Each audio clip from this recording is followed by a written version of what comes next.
One evening as the sun went down and our cooking coals were glowing, down the path came a party hiking, and they said, folks, we're all going. We're yearning for a portal far away in a tavern full of shouting. So join us, friends, and let's descend deep into Under Mountain, deep into Under Mountain. There run dungeons hot and cold, where the monsters surge and pushes, and the youngest runes are old, where the mimics all lie waiting, and the goblin werebats roost, all the wisps and wasps and the mezzo-lost, the hidden pit where we'll all plummet deep into Under Mountain.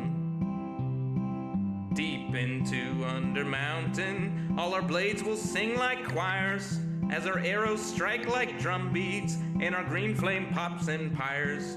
Our barbarian will stomp a brood as the rogues dance shadow play. Oh, we're sworn to go at a great tempo. We'll chant our spells as we now delve deep into Under Mountain. Deep into Under Mountain, you'll always find new gear, and your old mundane accoutrement can be handed down, don't fear. The magic items you'll attune and the artifacts you'll find. There's armor with gems and weird potions and a propeller hat that lets you ascend deep into Under Mountain. Deep into Under Mountain, the mad wizard stood gates so folks can open portals. He left clues to activate. He has a thing for puzzles and he likes to throw his voice. We're going to delve to where he dwells, to the lowest tower, to seek his power deep into Under Mountain.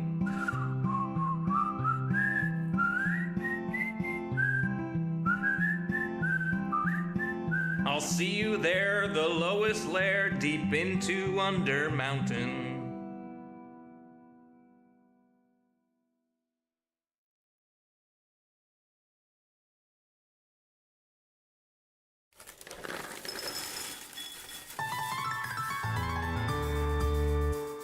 The summer is past, but your days keep growing longer. There's no wind in your sails, but the storm's blowing stronger. Walking hard, standing tall, keeping your head up through it all. Fighting fires, spinning plates. Goodness, how did it get so late? Lay your head down and dream. Lay your head down and lay your head down and dream. Lay your head down and just let your mind flow downstream. Sprawled out in a moonbeam. Lay your head down and dream. Joe Hills is filmed before a live streaming audience. That's us. Howdy, y'all. Joe Hills here, recording as I always do in Nashville, Tennessee, and tonight y'all are my live streaming audience. Welcome, everyone. Glad you could join us. Welcome, Second Fifth. Welcome, Panda. Welcome, Ezra. Welcome, Jules. Welcome, Nadia. Welcome, Harrier Hawk. Baby 8 Plays. Welcome, Pimmarin Cax. Somebody. Billy Bacon Twitch. Marcel Lamb. Welcome, Wednesday. Rosalia. Chloe the Great and Powerful. Starfun. Spotify. Elijah L. Welcome, Justish. Welcome, Diamond. Welcome, Chimerical Soul. Barbecue Sauce. Welcome, JKA. Mantua Maker. Mahi Zero. Whoa, whoa.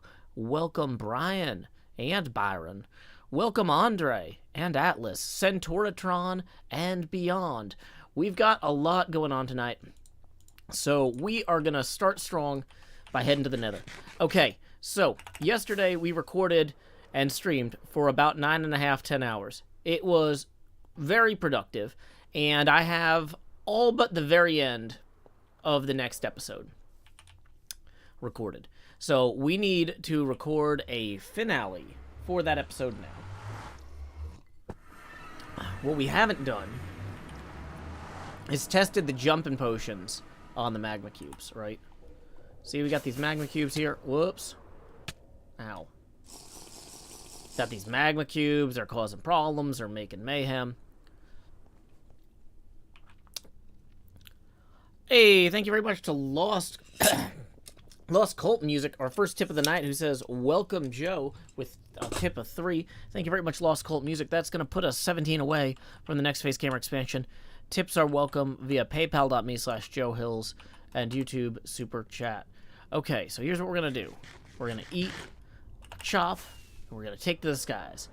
So, the big thing missing from our attempt yesterday was we had potions of swiftness, but not potions of leaping. So we're going to try applying those. And in the process, we're going to go ahead here. Well, let's start the recording first. Okay, start recording. Check the marker here. HermitCraft Season 9, Episode 19, Segment Mike, Take 1, and action. Haven't tested our potions of swiftness. Okay. We need to give these slimes a chance to spawn, it looks like. Dang it. Take 2. We're gonna reset camera speed. Gonna give the magma cubes a chance to spawn in down the hallway here. Let's walk toward them this time instead of flying. That'll give them more of a chance to stay in our spawn relevant periphery.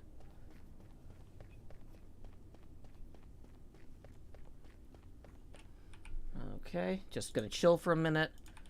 Let the slimes or magma cubes or whatever spawn in for our Toad Age Mutant Ninja Totals here to eat. Okay, there's one now. Are there any on this side? Because that would be way more convenient. Oh, hey, there's one. Okay, luckily we're already recording. You know, I had so much fun testing that potion of swiftness. I thought, maybe what if we throw a potion of leaping at these guys? Does that help? Will he jump higher now? And faster? Stronger than he was? It's hard to tell. But either way, we are making some fantastic progress. Let's let the frogs have a potion of leaping. Does that do anything over here? Potion of leaping. If we throw a potion of leaping at the frogs and swiftness as well, I wonder if that makes them actually, you know, kill this guy faster. Speaking of killing this guy faster, let's go ahead and stab him toward the frogs. We're learning a lot as we go here. Stabbing the bad guys in the direction of the frogs is going to keep things moving. Okay, frogs, go. Leap to it. It's going to be totally awesome. Yeah, it's cool and it's totally awesome. We got 4 brothers and they're eating some cubes. They're made of magma and they've got glowing other cubes. I didn't think this through. I guess we'll rhyme through with cube. Okay, I will say the potions of swiftness and leaping are not really making the frogs that much more active. They're spinning more. Okay, there we go. You know, if you were actually going to industrialize this farm, I think you would just need to have several quartets of Ninja Turtles. I think that's the real way to do it. I'm sorry, totals. You would need several quartets of Ninja Turtles. But, okay. Are you not going to do it? You're not going to get the last one? And there we go. That was the last pearlescent light block that we need to go knock out, lighten up our little copper farm. Time skip. Okay.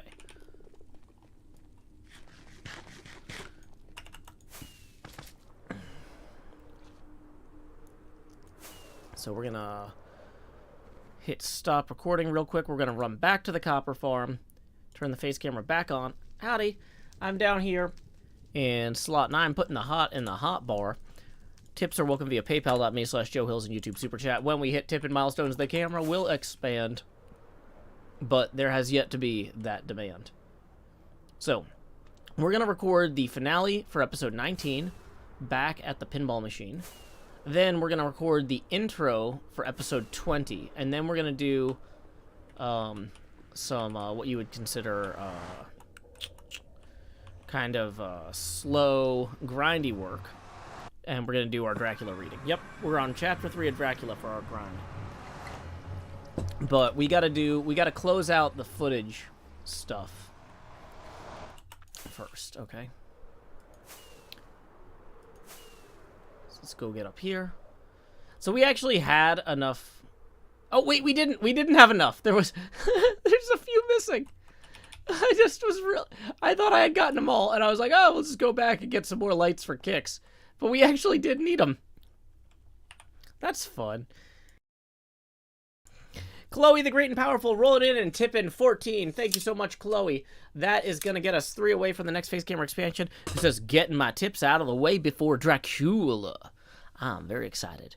Well, I'm so glad to hear that, Chloe the Great and Powerful. Tips are indeed welcome via paypal.me/JoeHills and YouTube Super Chat.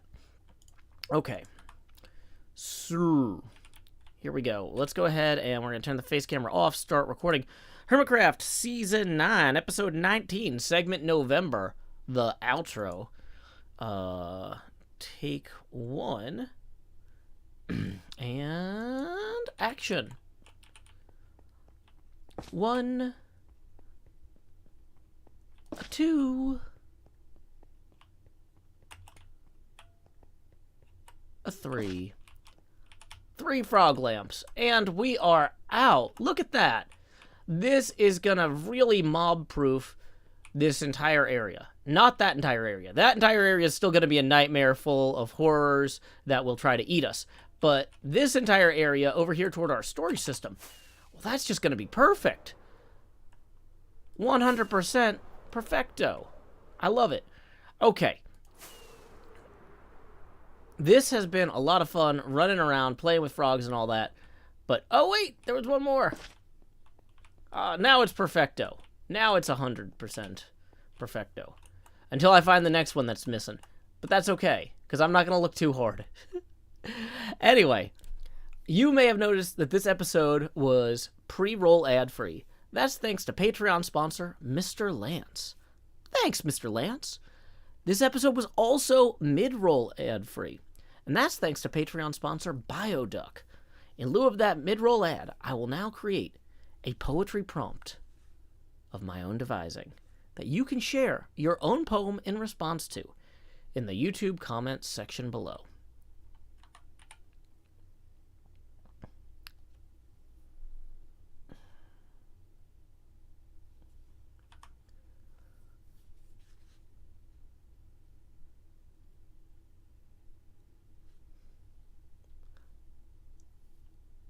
Why should only frogs make lights? Why should only frogs make lights? Until next time, y'all, this is Joe Hills from Nashville, Tennessee. Keep adventuring. Stream, don't leave. That is not the end of the stream. That is the end of the recording, though. I'm turning the camera back on. I'm hitting stop on the recording. I just need to do a last-minute check to make sure it wasn't frog lamps, because I kept thinking it was frog lamps, but I was like, it's not going to make sense if I get it wrong. So, okay. So we have got done. That's the last segment that we needed to record for episode 19. I've got the episode basically edited. It's already like 25 minutes. It's already... hey, welcome, Toby. No, the stream's not over. The recording is over. Yeah, we're going to do Dracula in just a second. But first, we got to open up our... first off, we got to see if we can find... oh, Jev left. Cub, you find any mangrove?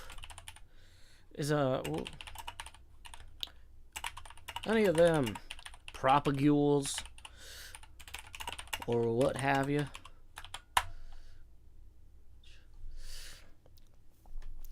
So, yeah, you can't see my face is down here in slot 9. You can totally see it. Hi. I know XB has mangrove, but XB's not online right now. Is XB selling mangrove anywhere?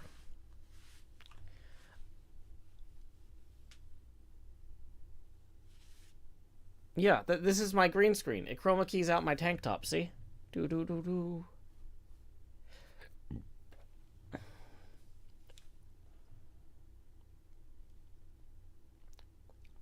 I can borrow from Corrales' chest.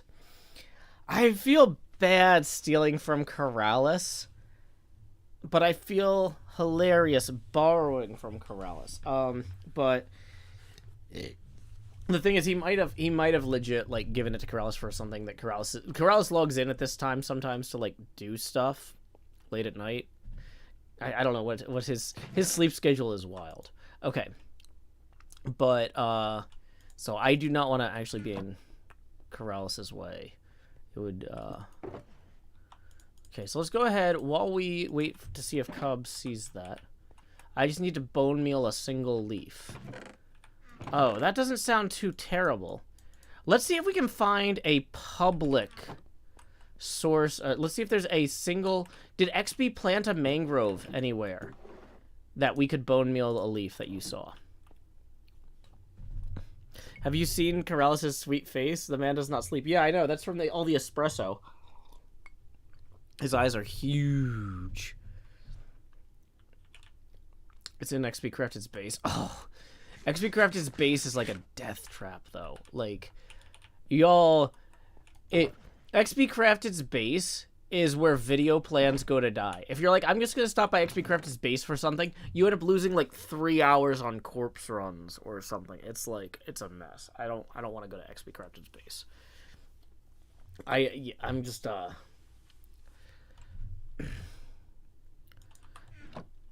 Thank you, Gusty Gale. I'm glad you appreciate my frog-light aging for the copper here. He punched a giant hole finally. Oh, that's good, because oh my gosh. It was not good before. It was not good. And it looks like Cub is AFK. Let's go check the spawn area to see if anybody has planted a mangrove yet. Do. Welcome, NJ.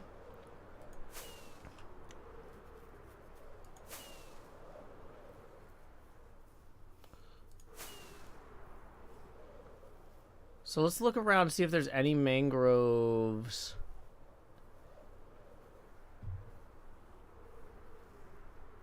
In here, maybe?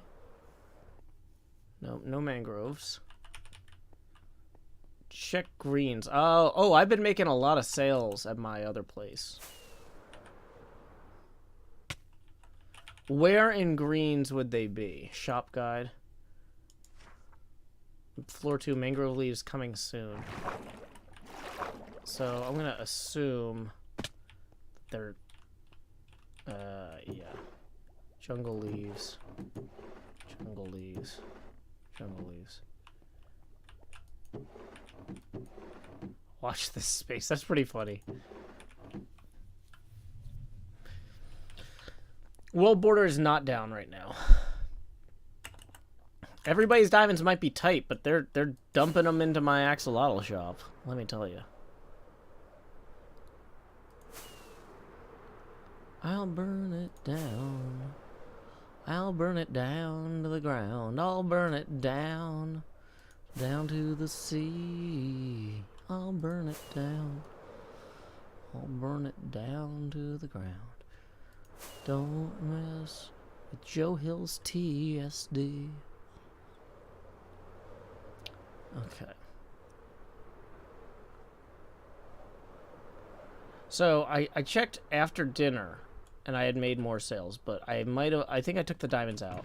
Okay, so we haven't made any sales since dinner. But they're definitely moving. They're moving.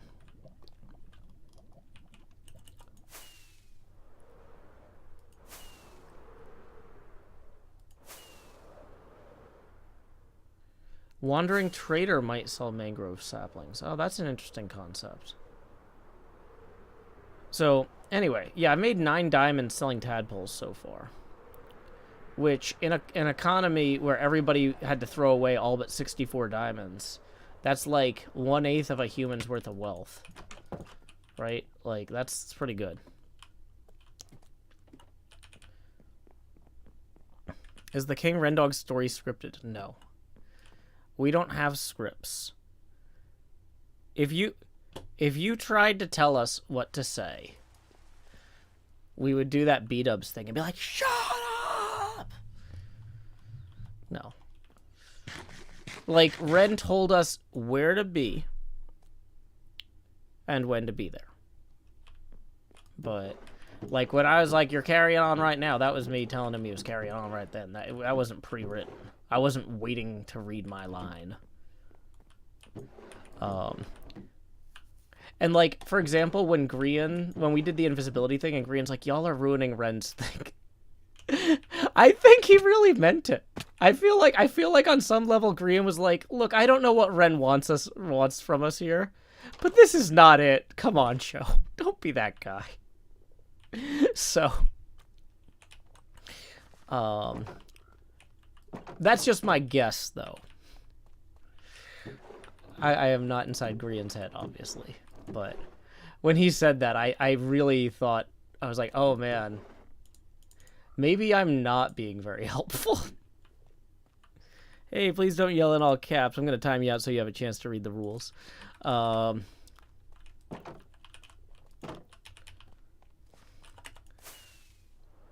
really thought he was going to log, when he logged out, I was like, he's going to log right back in. He's going to log right back in, and then we'll all be gone.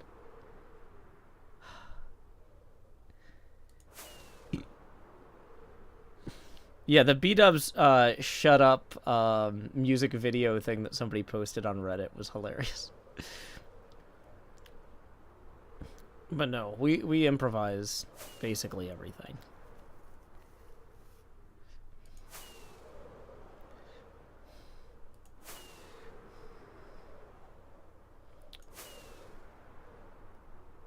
Yep, HermitCraft is on 119 now.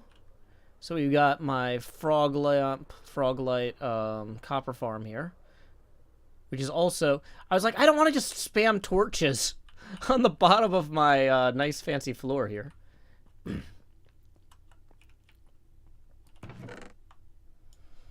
But, okay.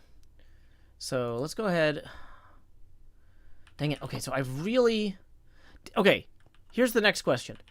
Did XP Crafted show the coordinates of the mangrove swamp in his video?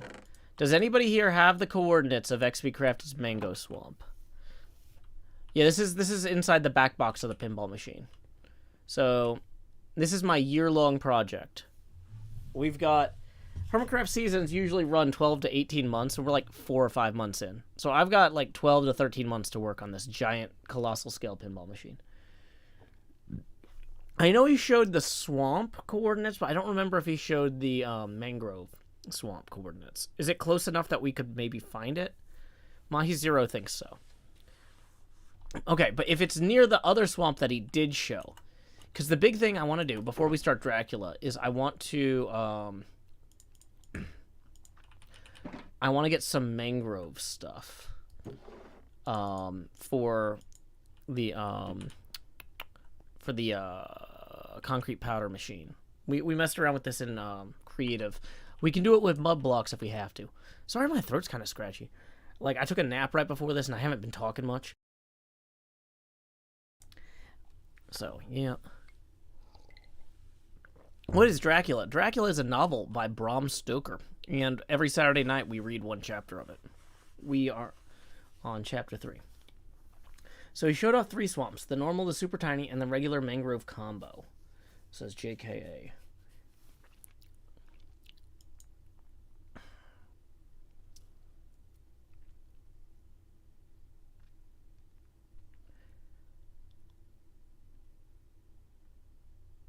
Vocal warm-ups, maybe. Well, that's kind of why I didn't want to jump right into the book. Because if I jump right into the book and I haven't talked very much, it's not going to be as good as if I'm, like, hanging out and palling around for a little bit.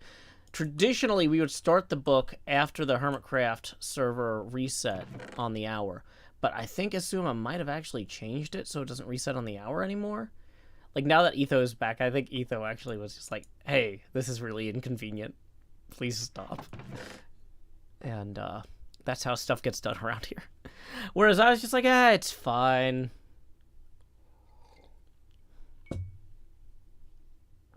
Okay, Lyric and Charm are checking right now. JKA doesn't see the coordinates in the scrubbing of the video.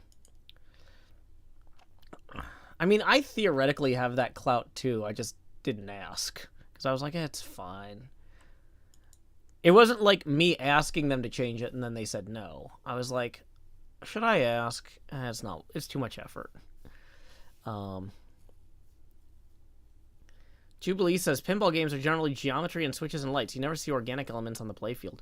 Well, you clearly aren't familiar with Guardians of the Galaxy, which has a giant Groot. Groot is very organic. Okay. Does Cub Shop not have mangrove propagules? Greens does not have mangrove propagules yet. Okay.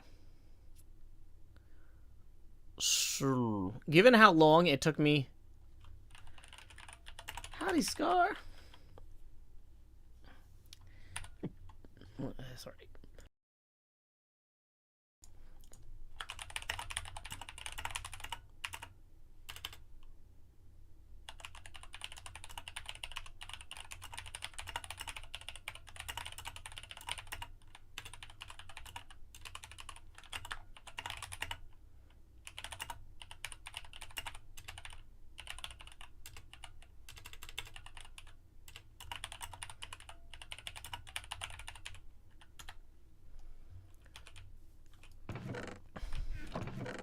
Let's see if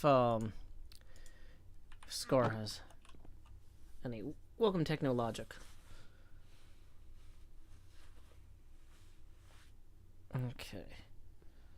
No worries, Toby. It's just if when people spam so a lot of the spam bots will post 2 or 3 emoji in a row, and so I'll like either me or the auto mod will start like discarding comments with multiple emojis sequentially.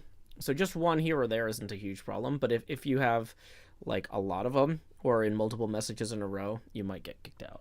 Just warn. That's why it's a rule to warn you that like not to act like a robot, because things that robots do, it's not like I hate emoji, it's that the robots that act that way, if you act like a robot, you're going to get hit by the same filters. You know what I mean?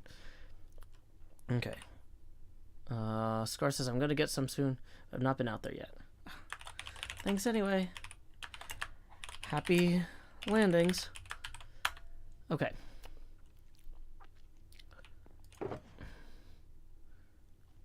So.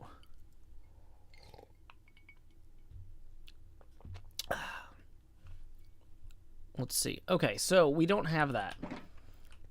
So that means we're going to have to fall back on using the mud blocks for this. That's fine. We have mud blocks for this reason. I really wanted to use the mangrove in this episode, but okay. So, just out of curiosity, if you hit, so wool breaks very slowly. What about packed mud? Nope. Nope. Don't use packed mud for this. It instant breaks.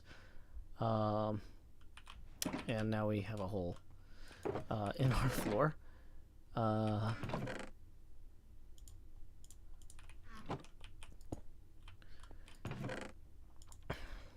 Okay. What about normal mud? Does that... Okay, the pickaxe does not break the instant break, because the shovel... Whoops, that's not a shovel.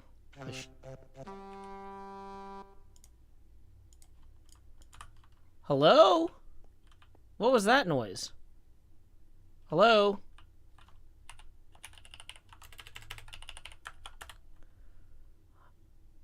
Howdy, y'all. Joe Hills here, recording as I always do in Nashville, Tennessee. Did you hear that? I just heard a horn. Scar, is that you? Hey, there he is. Oh, Joe, I've got a horn, and guess what? What? I've got one for you. What? I got 2. Yeah. There you Oh, go. I thought you were setting up for a pun like we're about to have a good time with ska or something. Because ska bands have horns. No. Look at these frog lights. Oh, Wow, these are thank cool. you. Yeah. You know what? I've got some extra, and since you just brought me a horn, how would you like some pearlescent frog lights? I don't have a ton, but, just as accents for whatever you're working on. Whoops, there you are. Oh, why, thank you. Enjoy. Yeah, I've been playing around with the tadpoles and frogs, and I've been having a great time. Do you mind if I give this goat horn a quick toot? Yeah. Okay, let's see. Which one do you have? Which one should I give you? It Yeah, says give it a sing. shoot. Yeah, shoot it off. Ooh, I love it. These are the normal ones. I haven't found a screaming goat to get the really weird ones yet. Oh, is that how you get the weird ones? Yeah, because I heard ones like the THX sound, and since I got this huge movie screen here, I was thinking that might be fun for before I show footage on the screen. Oh wow, this voice chat is really messed up. Oh my god. Oh, do you need a second?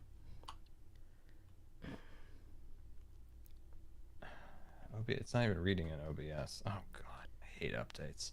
I know, me too. Just to warn you, I am streaming. So before you start cursing at OBS, you've been warned. Oh, you know me. Gosh dang it, you OBS, you rascal. Yeah.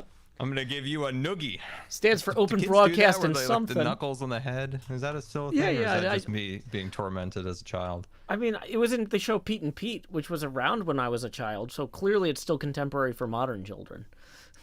What in the world's Pete and Pete? Oh my gosh, it was this amazing show on Nickelodeon. It was like this absurdist, surrealist show. It was kind of the closest thing anyone ever made to it afterwards was Malcolm in the Middle. Like, imagine Malcolm in the Middle is a toned-down version of Pete and Pete. Okay, that's weird. I actually don't remember that. Oh, yeah, it's really hard to get a copy of the DVDs and stuff. I don't think it's streaming anywhere. It's one of those shows that was, like, absolutely bizarre, and then, like, they used a bunch of music they didn't have the rights to redistribute later, and so, like, good luck. Oh, that's interesting. Well, I guess I'm gonna go delete this mod folder Office Space style, and I will see you later. Joe, goodbye. Bye, Scar. Thank you. I still haven't seen Office Space. Don't tell Scar. I mean, I saw part of it where they talked about, like, not having enough flair. And, like, I was like, if I was that manager, I'd be like, look, when I told you to do the bare minimum, it was so that we both understood what the bare minimum was, and then we could do more than that to appear to blend in. This is not flair. This is camouflage. Those restaurant customers, those eaters, they're the predators. We are the meal. If we're not careful. So that's why you need to have a vest with a certain amount of distracting little buttons on it. But anyway, bye, Scar. Let's blow this horn. Oh, that's so fun. Okay. Oh, I was gonna blow it again, but it has a cooldown. Fantastic. Okay, so this episode, one of the big things we need to do, you might be looking at this big gap in the back wall here, or the back box, and going like, Joe, what you got planned for that? Well, I was thinking of putting in a proper warning label, like you would have on the back of a pinball machine back box that says, like, hey, make sure to fold this down properly and secure it when you're transporting the machine or you'll damage it. And in order to do that, I need to mix a bunch of concrete. Well, let me tell you, concrete mixing, well, that's not super easy. You know, you got to have like a whole thing for that. You got to build a concrete powder hydrating system. So what I'm going to do is I'm going to show you how to build a 119 only hydrating system for concrete. Super compact. Everybody loves those compact builds. So why don't we just roll down here and we'll just find a nice place to set it up. I realized I didn't bring any concrete with me. That's fine. That's fine. Okay. So basically, we can just stand here and then put, that's the wrong block. Don't want that. You don't want to have a block that breaks easily from a pickaxe, right? See how slowly the mud breaks from the pickaxe? That's a perfect block to have in the back of your concrete thing. Now, the water will just channel in from the mud blocks on the side here, and then we'll make concrete powder into concrete, which I didn't bring with me because Scar totally surprised me and started this recording like 5 minutes early. So let's go get the concrete. Okay, so y'all bear with me for a second. This is what I was planning on recording in about, like, just with a little bit more time. Scar, you got me, buddy. You got me.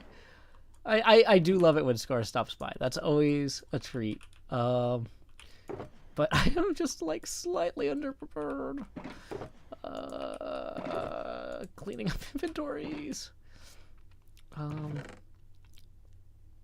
What am I trying to do? Oh, I need the thing here. No, that's not it. White concrete powder. Okay.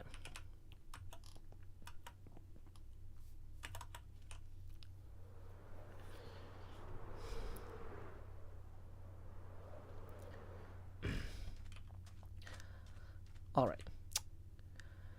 So as you can see, that missing rectangle chunk there is pretty huge. It's about 52 blocks wide and 30 or 40 something tall. It's up there.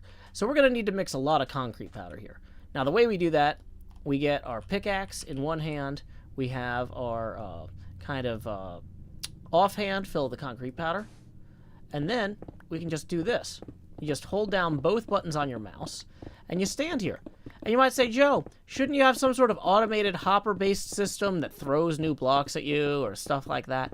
It's like, well, that'd be true if we were using an auto clicker or something.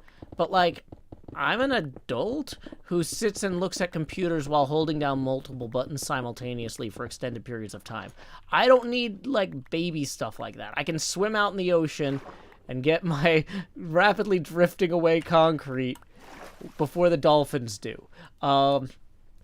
On that note, though, actually, maybe moving this somewhere slightly better would be beneficial, where the stuff doesn't entirely drift off to sea, like a small pond or something. So we're going to go ahead and find a slightly better location for this, and then make up a whole bunch of concrete powder for our label. Time skip! Okay, so we're going to hit stop recording. Nope, server has updated. So what do y'all think? Was that a good yeah, we're gonna do Dracula once we get the thing built. Okay. So I think we're actually gonna do this up here. Okay, also never take the Totem of Undying away when Scar's around. That's gonna be a hazard. Okay, so we're gonna need this because we need the water.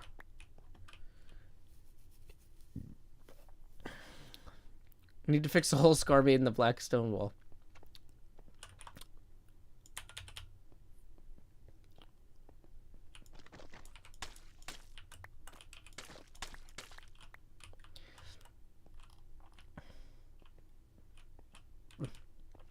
Honestly, I kind of think it's funny if I leave the hole there and I wait to see if Scar uses it again. How long has the server been updated? Because that's a lot of frog lights. About 26 hours. Okay.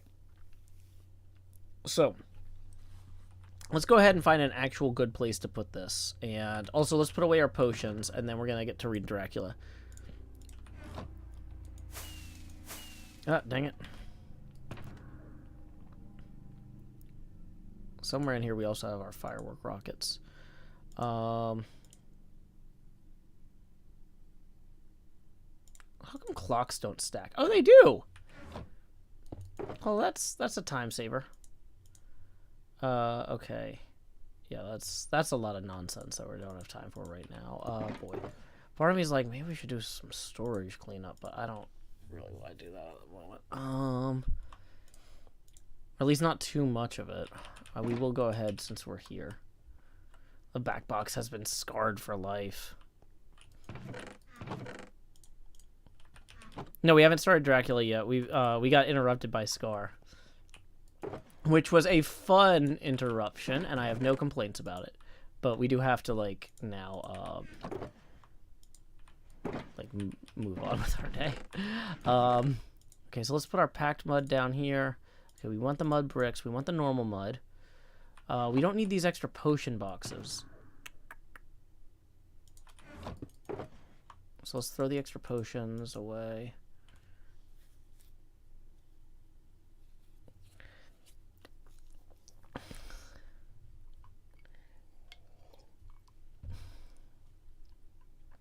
Okay. Okay, so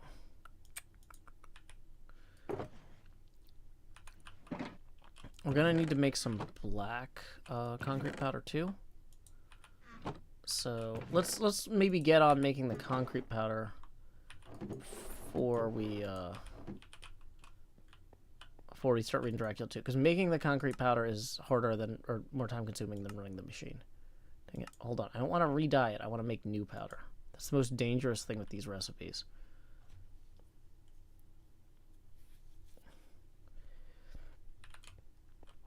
Scar will probably just make a new hole next to that one if he comes back. I think it'll be funny. Okay. So 64 and 64. I feel like we're gonna need a lot of this stuff.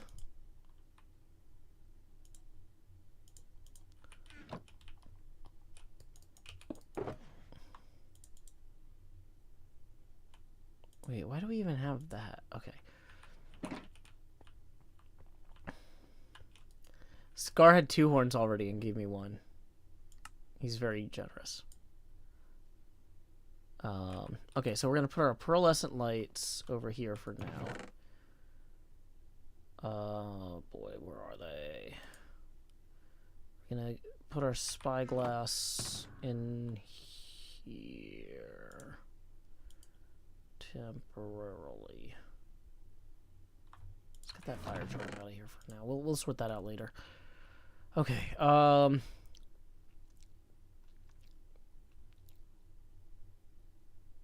has anybody made it to the deep dark yet? Apparently XP did. Yeah, please don't see when you spam multiple things like that, that's what robots do. The bots roll in and they spam multiple emotes together, especially the play button one for some reason. So yeah, if you're not a robot, don't do that. That's a good way to get automatically timed out or banned. Okay. It feels like we should probably go underground for this.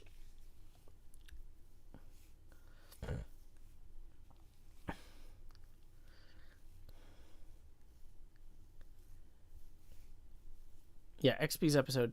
Do we get a short recap before we read the chapter today? Yeah, I guess I could start talking about the recap. So yeah, this guy, Jonathan Harker, is a lawyer who specializes in real estate from Exeter, England. And he is on his way in chapter 1. Chapter 1 is about his travels through Hungary into Romania to visit the remote area known as Transylvania, to visit a nobleman named Count Dracula, who is interested in buying property in London. Somehow I lost the one I was storing the heads in. Oh wait, it was this one. And so this guy is worried, or this guy is initially getting kind of like weirded out that there's all these, like, all the people on his trip are very excited. Oh, Englishman. Oh, he seems really cool and fun and happy. And they're all like excited to meet him. And then they find out where he's going. And they're just like, no English. And he's like, what? We literally were just speaking. And they're like, no English? Like we don't speak English. And so apparently he's like, there's something about Dracula that apparently these guys don't like, but whatever. Well, I'm sure it's not nothing. But, sometimes the common people don't like nobles. Who knows? So the first chapter is about building a sense of dread as he approaches the castle. Hey, thank you to Lost Cult Music for the 7, who says, think outside the hotbar. That does indeed get us to our first face camera expansion. So howdy, y'all. Grow Hills here, expanded as I always do in Nashville, Tennessee. Let's see. We have also not gotten... Let me make sure there's nothing wrong with PayPal here. We have not gotten any PayPal tips tonight. That's okay. I know people don't get excited about the show when we're recording with Scar. I get it. That's for me. That's not for you. Those Scar segments, they're my favorite parts. You don't get to enjoy them. What am I getting a group text about? Oh, Sagrada. Okay, cool. Cool. And... Okay, cool. Nothing there I need to worry about. We don't talk about Dracula, no. We don't talk about Dracula. He has a big castle and it's up on the cliffs. There's a lot of wolves howling around it. I don't actually know this song. To parody it, it would be really terrible. And y'all would throw a fit. Okay. So, I think, let's go ahead and grab 1, 2, 3, 4. Grab 4 more concrete, or 4 more sand, and 4 more gravel here. How do we, we've got, put those in here for now. The black dye and that in there. OG Bearded Robot says you did fairly well for not knowing it. It's a hard song. It's a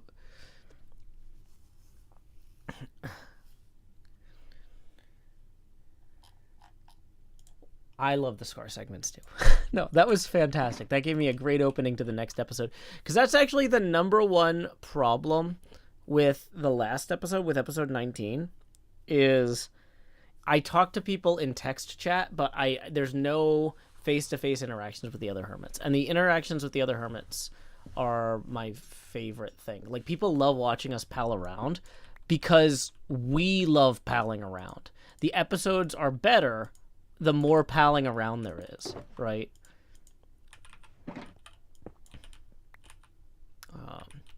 So we don't need slime balls right now because we're not doing the slime stuff. Somebody says next to water there's slime balls.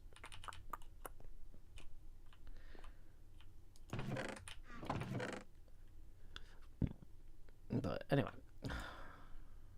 yeah, these are my like we'll sort it later chests. We'll sort it now. So anyway, so chapter 1 Dracula is the sense of dread as he's approaching the castle. Chapter 2, he arrives at the castle. And Dracula is very friendly, almost too friendly for a nobleman, and is very excited about Jonathan Harker being there because Dracula wants to practice his English. He says he's been reading the books and trying to say stuff out loud, but he's never had an actual proper British person to speak with. And so he does not have a mastery of the language yet, but he wants to get there, right? And so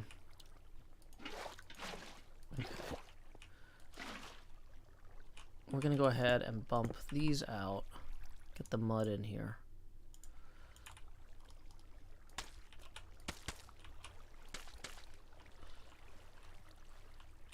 We actually probably do want to block this off so that they don't just randomly run away.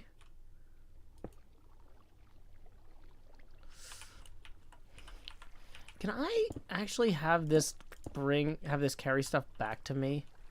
No. Oh, that's not going to work. It's going to go that way. Okay.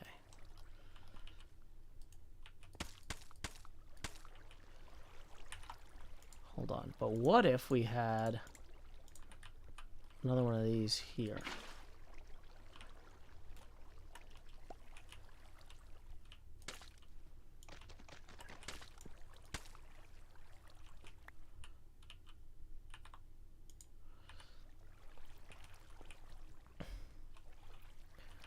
Yeah, and so there's kind of this question of like, okay, is there something wrong with this Dracula guy, or is he just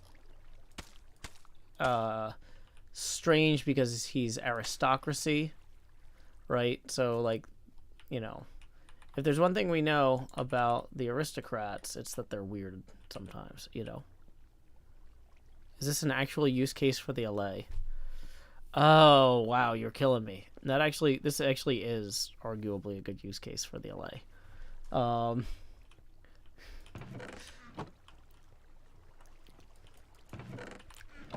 But yeah, that was such a strong opening to the episode. I am so glad that Scar decided to stop by. Like, I couldn't have planned that. Well, and that's the thing is, like, when y'all are like, how much of HermitCraft is scripted? It's like, no. We just goof off. But that's what makes it work, you know? Okay. So the stairs are mud bricks. And these are mud. And we are going to probably have to make sure that this, like, we don't lose stuff over here.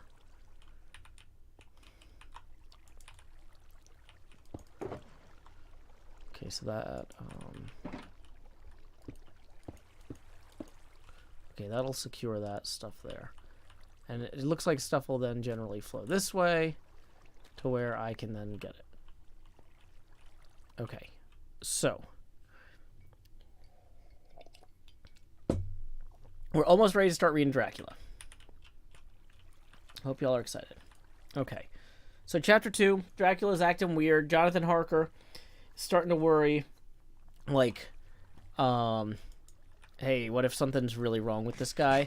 And he notices that Dracula doesn't have a reflection in his shaving mirror, and Dracula throws the mirror out the window and says that people shouldn't be so vain, you know. So anyway, what we need to do is I need to go and do a hydration break before we start reading. I'm going to go ahead and post that PayPal link again. I'm going to... Let me do a manual PayPal force refresh thing, just to make sure, because it's fine if we're not getting any PayPal tips, but it's not fine if we are and I'm not thanking people. I want to make sure people get recognized for supporting the show when they do it. We're going to log in with the app on my phone. Sometimes this stuff will show up in my phone, but not the alert system if there's a problem.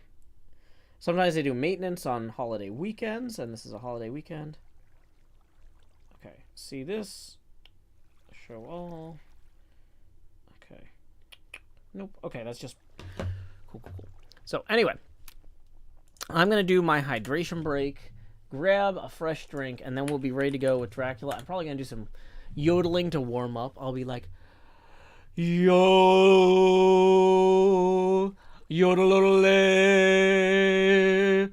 yodelodele, yodelodelu, yodelala,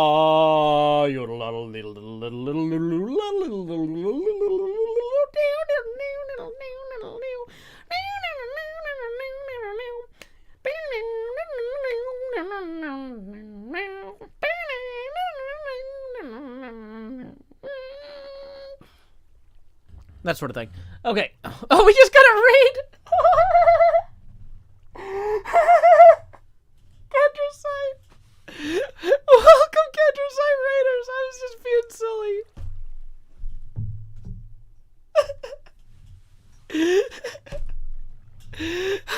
Okay. Perfect timing, Countryside Raiders. I was just showing people that I'm about to take a hydration break and try and do some vocal warm-ups before we start reading Dracula. We're going to be reading Bram Stoker's Dracula Chapter 3 tonight while I harvest a bunch of concrete powder. When I do really grindy tasks in Minecraft, I try to do something fun. So, yeah, I was like, oh yeah, I'm just gonna go do some yodeling, and then segued into a guitar solo. But But anyway, yeah, so I still need to get a drink. I need to thank whoever we're going to thank, though. Here is a song I wrote, requested by Eclogs, called Lines. I wrote it. It's from our album Sean Hill Sings Joe Hill's Volume 1, and it's 4 minutes long exactly. I will be back in 4 minutes with a fresh drink, ready to read Dracula and make concrete. Time skip. Just kidding, it's a song.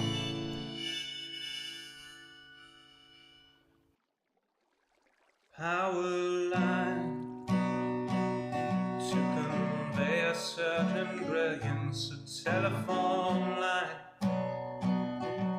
to carry a voice, a metro line to bring us all downtown.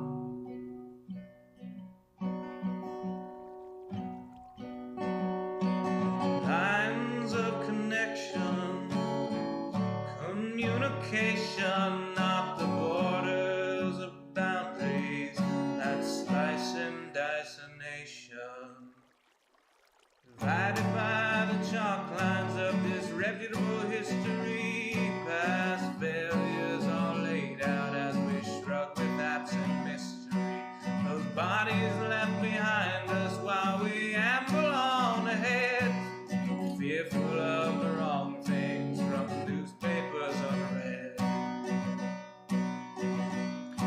Before I tell you what to do, or you try to tell me, let's all see what's been done and where we could have been. By knowing what's before us, the path might clear ahead, and focus on new obstacles uncharted by the dead.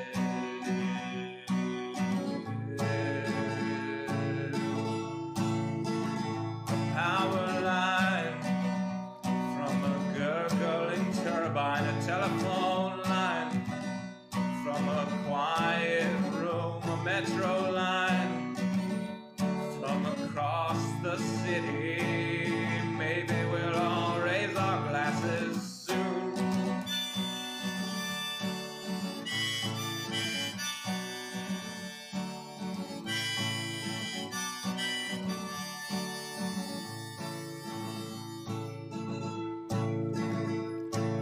They say across the fence line the grass is always butcherous, but we're not corralling cattle, fearing rain, but father murders. When we look out past dividers, we're unsurprised to see more folks erecting fences, becoming detainees.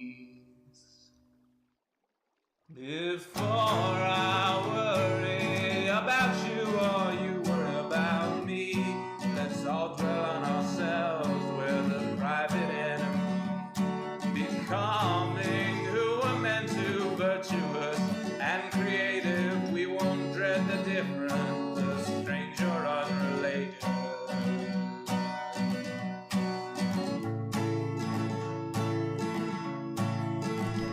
Power line to convey a certain brilliance, a telephone line to carry a voice, a metro line to bring us all,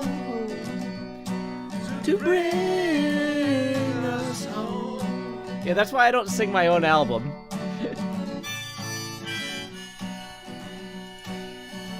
Yeah, I wrote the lyrics. It's from Sean Hill Sings Joe Hill's.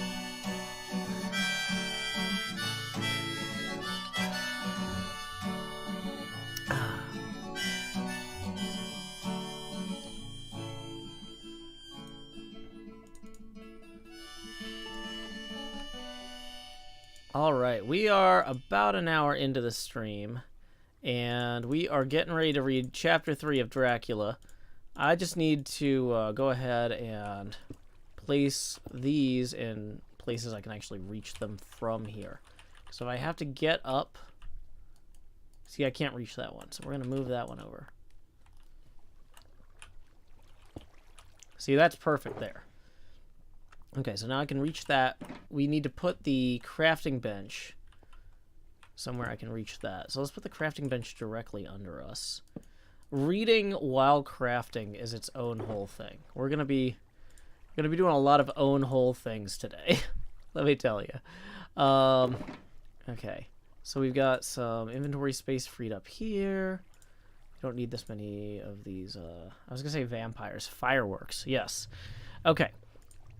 So if you tip at this point in the stream, just so you know, I probably won't go ahead and actually acknowledge it in the middle of a sentence. Usually I end up acknowledging the tips the next time I screw up. I'm like, oh, well, like when I'm like stumbling over my words, and I'm like, good time to mention we got another $5. Womp womp. Okay. So also, for those of you who have not seen, just a show of hands.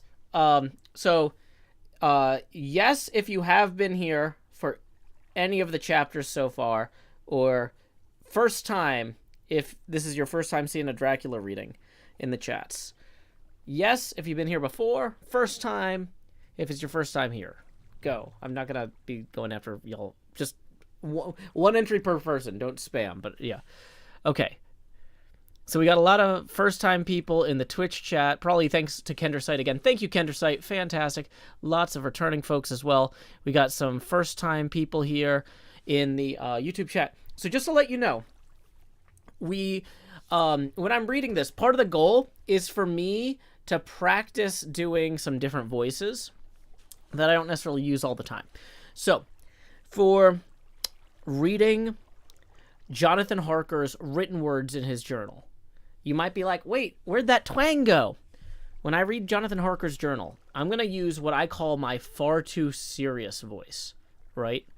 I used to be a LAMP developer full-time, Linux, Apache, MySQL, PHP, and you need to have a voice that makes you seem unapproachable. You don't want people coming to you and saying, you're a friendly guy, you'll help me out on this. I just need one more thing by the end of the day, because there's not time. We're already understaffed and overcommitted, and there's not time.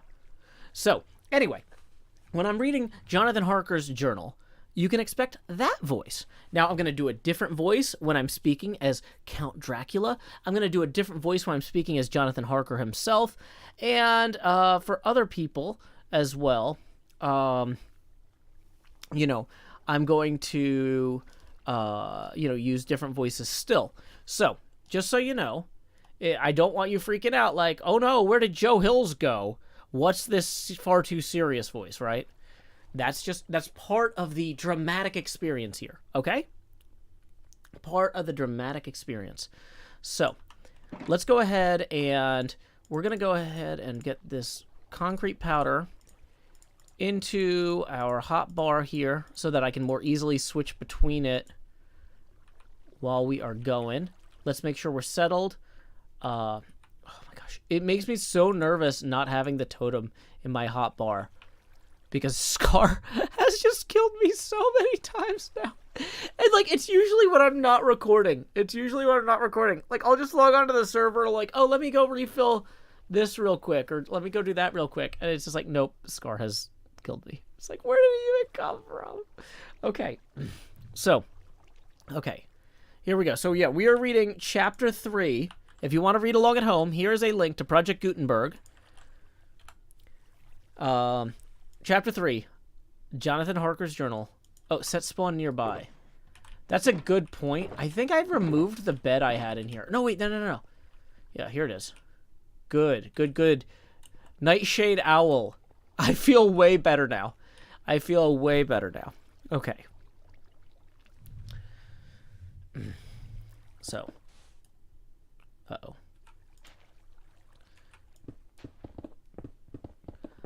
Chapter 3, Jonathan Harker's journal.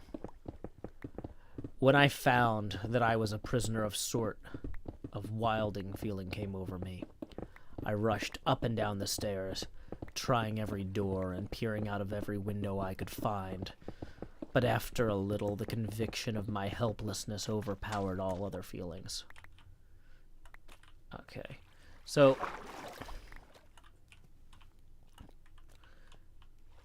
this is a new AFK thing Or I'm not AFK, technically. This is a new attempt. So I'm going to have to get good at switching these to my offhand as we go. Hold on. Wait, that was black concrete. I want... hold on. Maybe I should get obsidian? Sorry. I'm trying to get set up, and I can tell I'm not, like... This is not optimal. Wait, you know what? You know what takes a while to break? Is mob heads. Hold on. Oh, no, never mind. That water's gonna break them immediately. What if I put gravel down there? It's not super great, but okay. Somebody says use wood. Well, we don't have any. Okay. So, Jonathan Harker, he's freaking out. Why don't I use the crafting table? You know, that's not a terrible idea. I love it. We're doing it. Okay. This is an interactive storytelling experience. I hope you're prepared for that. We're trying to get better at playing Minecraft while reading. Okay. Oh, that's why we don't have the crafting table, because you can't hold both mouse buttons. It opens a crafting table menu. Yeah, this is not part of Dracula. Okay. Yeah,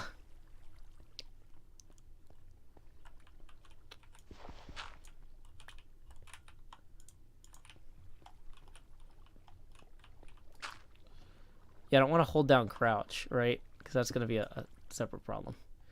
Okay.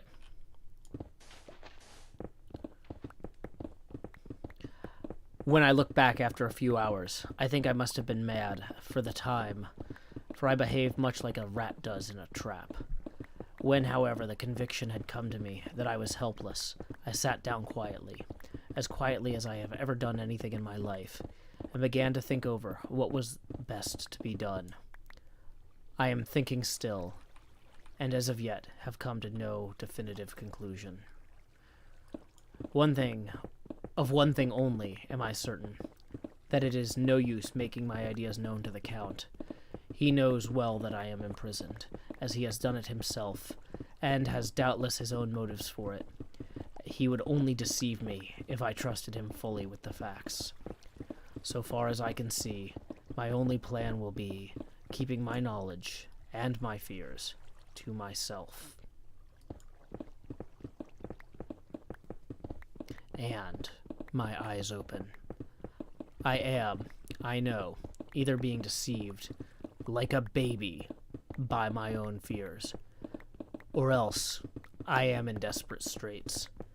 And if the latter be so, I need, and shall need, all my brains to get through.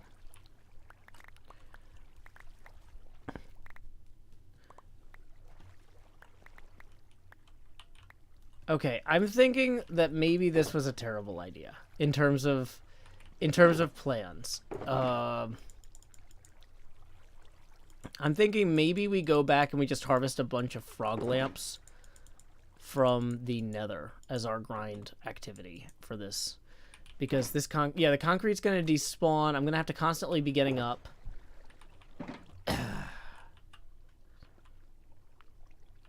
Yeah, don't yell if you yell your own, if your name is in all capital letters and the first thing you do is yell your own name when you get here, that's a ban.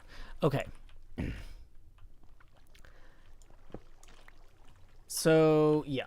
Okay, let's go to the nether and feed a bunch of magma cubes to frogs, because that I know I can do while I could try getting an allay.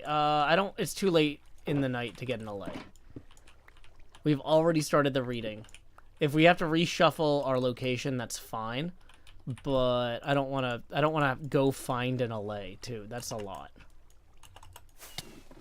If I put up walls around me, the concrete will come back to me. The problem is that I'm getting through the stacks of concrete faster than I thought I was going to. I didn't realize how fast I was going to get through the concrete with each attempt, right?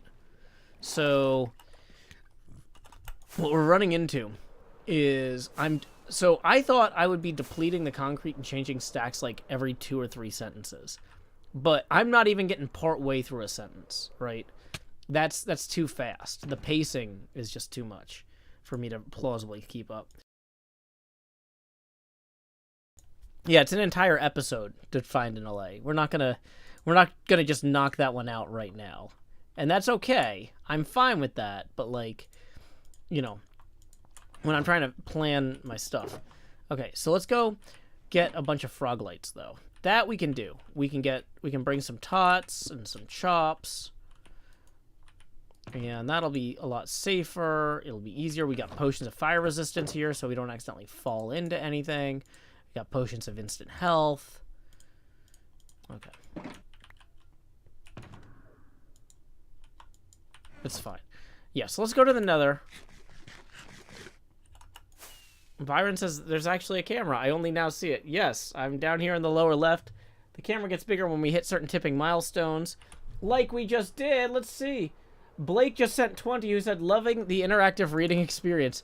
Thank you, Blake. Sorry for the interruption while we resettle to a new kind of straightforward grind location. But that 20, that is going to get us 4 past our next face camera expansion here by my count. So here we go. Please direct your attention to the lower left. Every time we hit a tipping milestone, we say, expand. Shoo. Do, do, do, do. Alrighty. So the camera is now bigger. Okay. We'll get the totem of undying over here. And honestly, people are gonna want these lights anyway. Scar's back. Okay, now I'm really glad I got the totem. Scar likes to be greeted every time he joins.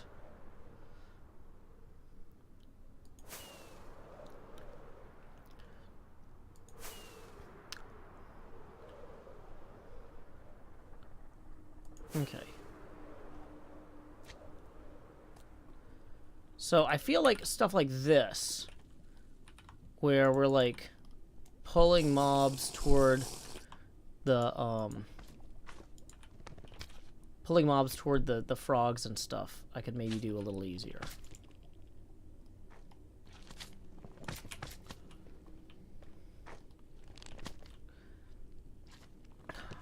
So paragraph 2 of chapter 3.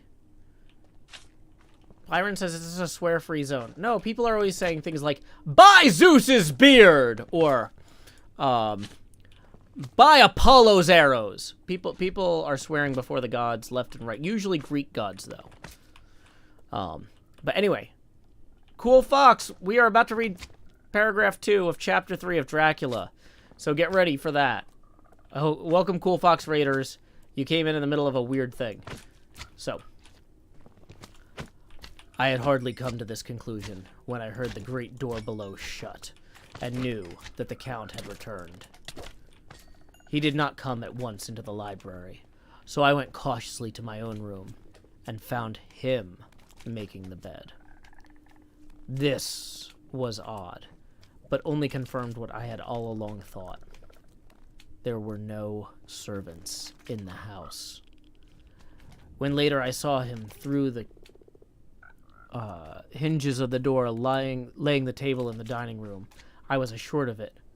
For if he does himself all these menial offices, surely it is proof there is no one else to do them. This gave me a fright, for if there is no one else in the castle, it must have been the Count himself who was the driver of the coach that brought me here. This is a terrible thought, for if so, what does it mean that he could control the wolves?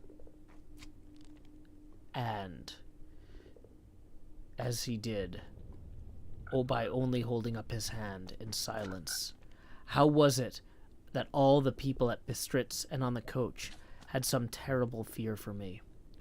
What meant the giving of the crucifix, of the garlic, of the wild rose, of the mountain ash? Bless that good, good woman who hung the crucifix around my neck, for it is a comfort and a strength to me, whenever I touch it. It is odd that a thing which I have been taught to regard with disfavor and as idolatrous should in a time of loneliness and trouble be of help. Is it that there is something in the essence of the thing itself, or that it is a medium, a tangible help in conveying memories of sympathy and comfort? Sometime, if may be, I must examine this matter and try to make my mind up about it. In the meantime, I must find out all I can about Count Dracula, as it may help me to understand. Tonight, he may talk of himself, if I turn the conversation that way. I must be very careful, however, not to awake his suspicion. And that's the end of that entry. Not the end of the chapter, but the end of that entry. So let's go ahead and just real quickly bounce this fella over this way toward the frogs there. Okay, frogs, here you go. It's feeding time. I'm gonna turn the light off now that we're in the nether. It's really hard for me to see.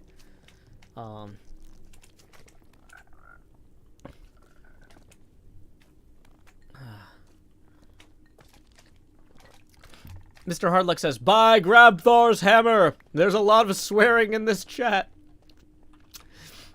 Yeah. Okay. So here's what we're gonna do. We're gonna go pull some more of these guys this way. We have abandoned our concrete making plans. This feels a little bit safer and wiser. The next entry in Jonathan Harker's journal begins at midnight. Midnight. I have had a long talk with the Count. I asked him a few questions on Transylvania history, and he warmed up to the subject wonderfully. In his speaking of things and people, and especially of battles, he spoke as if he had been present at them all. This he afterwards explained by saying that to a boyar, the pride of his house and name is his own pride, that their glory is his glory, and that their fate is his fate. Whenever he spoke of his house, he always said we, and spoke almost in the plural, like a king speaking. I wish I could put down all he said exactly as he said it, for, to me, it was most fascinating.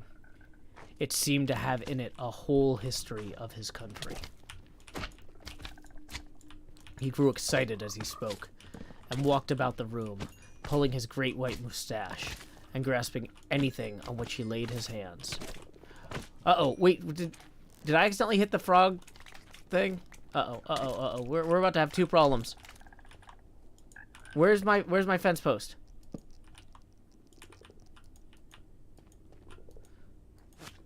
Okay, I fixed it. Sorry. Okay.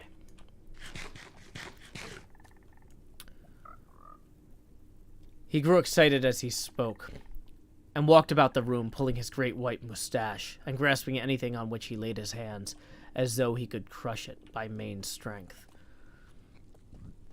One thing he said, which I shall put down as nearly as I can, for it tells the story of his race. We CKs have a right to be proud, for in our veins flows the blood of many brave races who fought as the lion fights for lordship. Here in the whirlpool of European races, the Ugric tribe bore down from Iceland the fighting spirit which Thor and Woden gave them, which their berserkers displayed to such fell intent on the seaboards of Europe, aye, and of Asia and Africa too, till the peoples thought that the werewolves themselves had come here too. When they came, they found the Huns, whose warlike fury had swept the earth like a living flame, till the dying peoples held that in their veins ran the blood of those old witches, who, expelled from Scythia, had mated with the devils in the desert. Fools. Fools. What devil or what witch was ever so great as Attila, whose blood ran in these veins? He held up his arms. Is it a wonder that we were a conquering race, that we were proud, that when the Magyar, the Lombard, the Avar, the Bulgar, or the Turk poured his thousands on our frontiers, we drove them back? Is it strange that when Arpad and his legions swept through the Hungarian fatherland, he found us here when he reached the frontier? That the Han Fagalalas was completed there? And when the Hungarian flood swept eastward, the CKs were claimed as kindred by the victorious Magyars, and that for centuries was trusted with guarding the frontier of Turkland? Aye, and more than that, endless duty of the frontier guard, for, as the Turks say, water sleeps and enemy is sleepless. Who more gladly than we, throughout the four nations, received the bloody sword, or at its warlike call flock quicker to the standard of the king? When was redeemed that great shame of my nation, the shame of Kosovo? When the flags of the Wallach and the Magyar went down beneath the crescent? Who was it but one of my own who was as Vavod crossed the Danube and beat the Turk on his own ground? This was a Dracula indeed! Whoa! Was it that his own unworthy brother, when he had fallen, sold his people to the Turk and brought the shame of slavery on them? Was it not this Dracula indeed who inspired that other of his race, who in a later age again and again brought his forces over the great river into Turkland, who, when he was beaten back, came again and again and again, though he had to come alone from the bloody field where his troops were being slaughtered, since he knew that he alone could ultimately triumph? They said that he only thought of himself. Bah! What good are peasants without a leader? Where ends the war without a brain and a heart to conduct it? Again, when, after the Battle of the Bohawks, we threw off the Hungarian yoke, we of the Dracula blood were amongst their leaders, for our spirit would not brook that we were not free. Ah, young sir, the CKs and the Dracula, as their heart's blood, their brains, and their swords, can boast a record that mushroom growths like the Habsburgs and the Romanovs can never reach. The warlike days are over. Blood is too precious a thing in these days of dishonorable peace. And the glory of the great races are a tale that is told. It was by this time, close on morning, we went to bed. This diary seems horribly like the beginning of the Arabian Nights, for everything has to break off at cockcrow, or like the ghost of Hamlet's father. So there you go. That was our second entry in the journal of, what was his name again? Jonathan Harker. Yeah, that's right, Jonathan Harker. Rolling into Count Dracula's castle, hearing about his family stories. Okay. So let's see if we can pull this fella over here. This one's almost too small. Not suitable at all for these toads. Atlas writes, people just don't bleed like they used to. Shaking my head.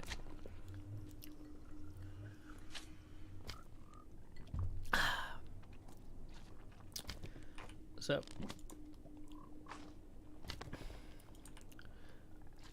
I think we are ready to continue here. Doesn't look like we have any tips rolling in. So, well, sorry, I gotta clear my throat. Let me cough a second.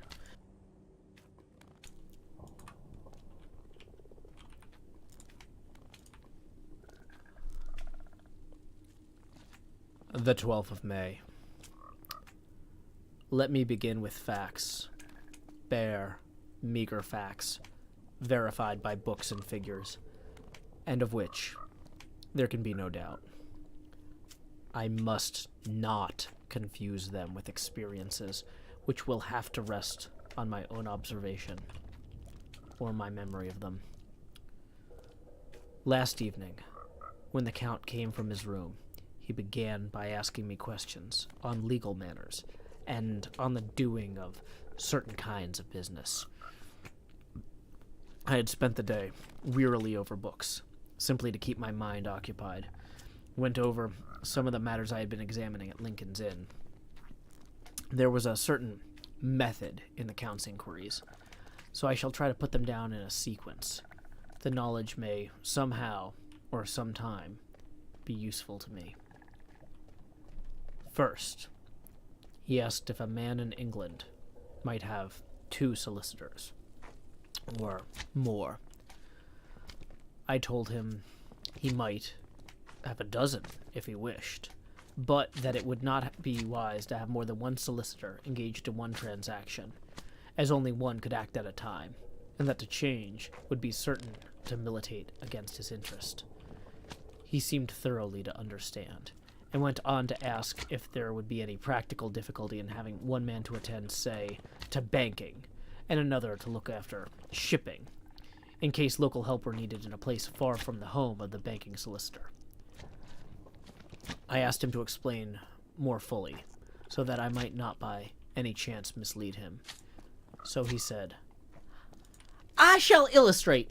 Your friend and mine, Mr. Peter Hawkins, from under the shadow of your beautiful cathedral at Exeter, which is far from London, buys for me through your good self my place at London."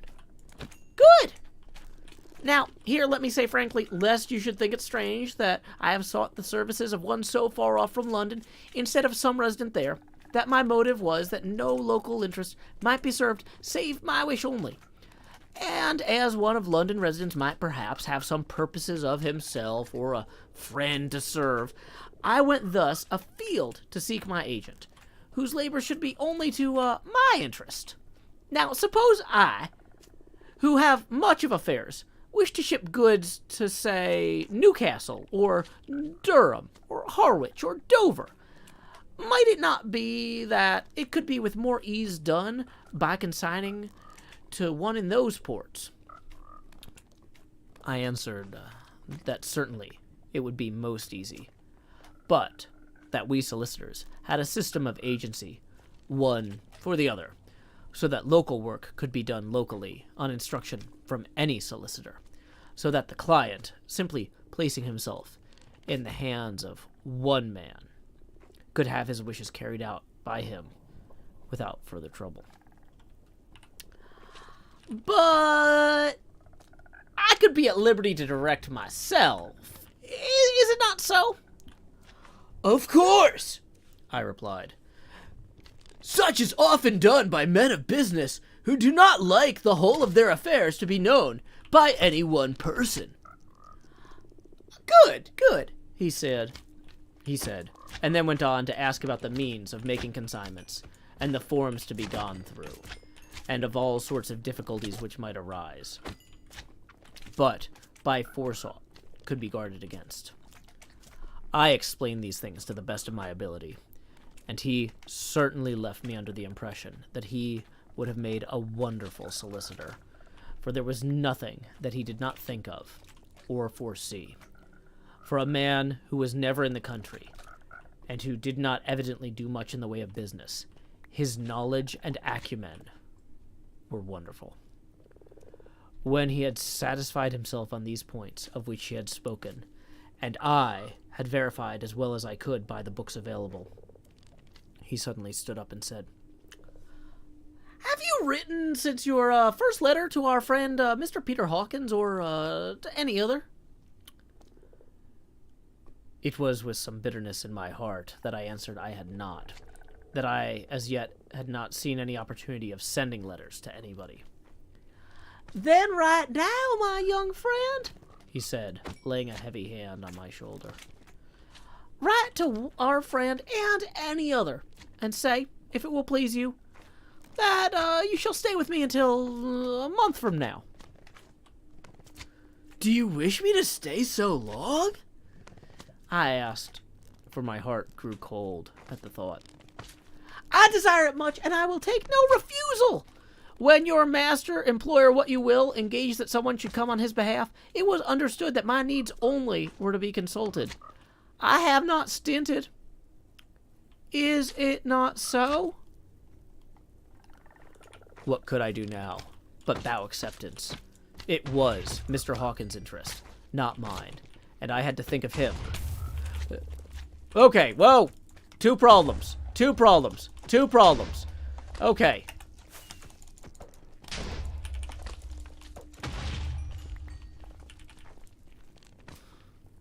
Sorry, 1 second. Let's go put out that fire before the frogs die. Potion of fire resistance, every froggy. Potion of fire resistance.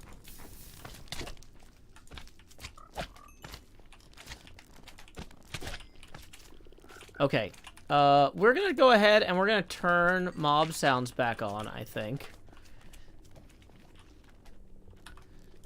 Fire ribbit resistance. Hostile creatures back on. I forgot that ghasts can spawn in here. Yeah, I hope y'all are enjoying the Dracula reading. Sorry for the sudden interruptions. This is the difference between this and an audiobook. Is people are like, Joe, why don't you make an audiobook? Because they pay you not to play Minecraft when you record an audiobook. I don't want to do that. I want to read books aloud while I play Minecraft. Hey, we got a tip rolling in via PayPal as well from Steven, who says, I'm enjoying the reading and also the hanging out with Scar. Thank you very much for that tip via PayPal. That's going to put us now 8 away from our next face camera expansion. Appreciate you, Steven, supporting the arts and my show in particular. Okay, so let's go ahead and stab this guy with an axe real quick, just to make it clear that we don't have time for this.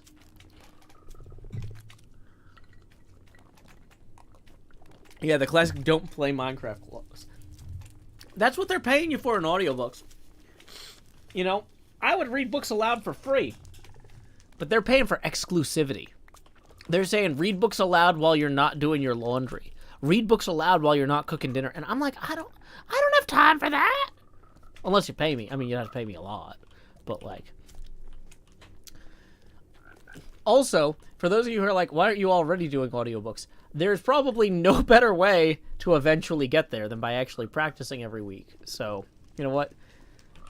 This is not necessarily an either-or thing. This is a, maybe in a few years I'll be ready because I've been doing this. We'll see. No rush.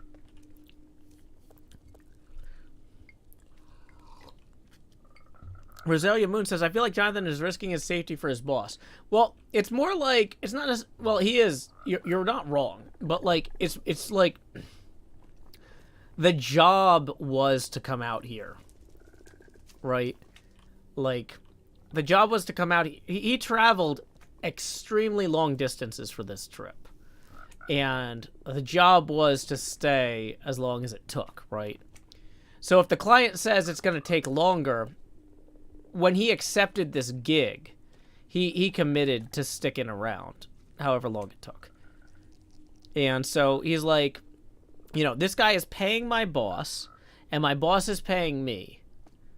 And also, one thing to keep in mind, too, is Jonathan Harker is recently engaged and, like, has a wedding and a new home to buy and stuff like that.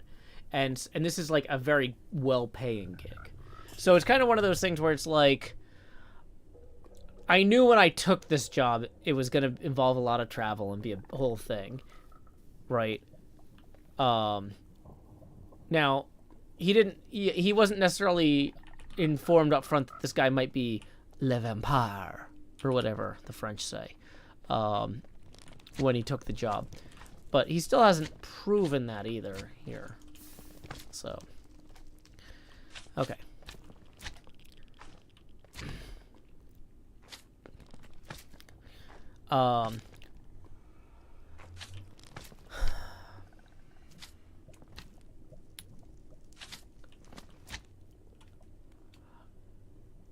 What could...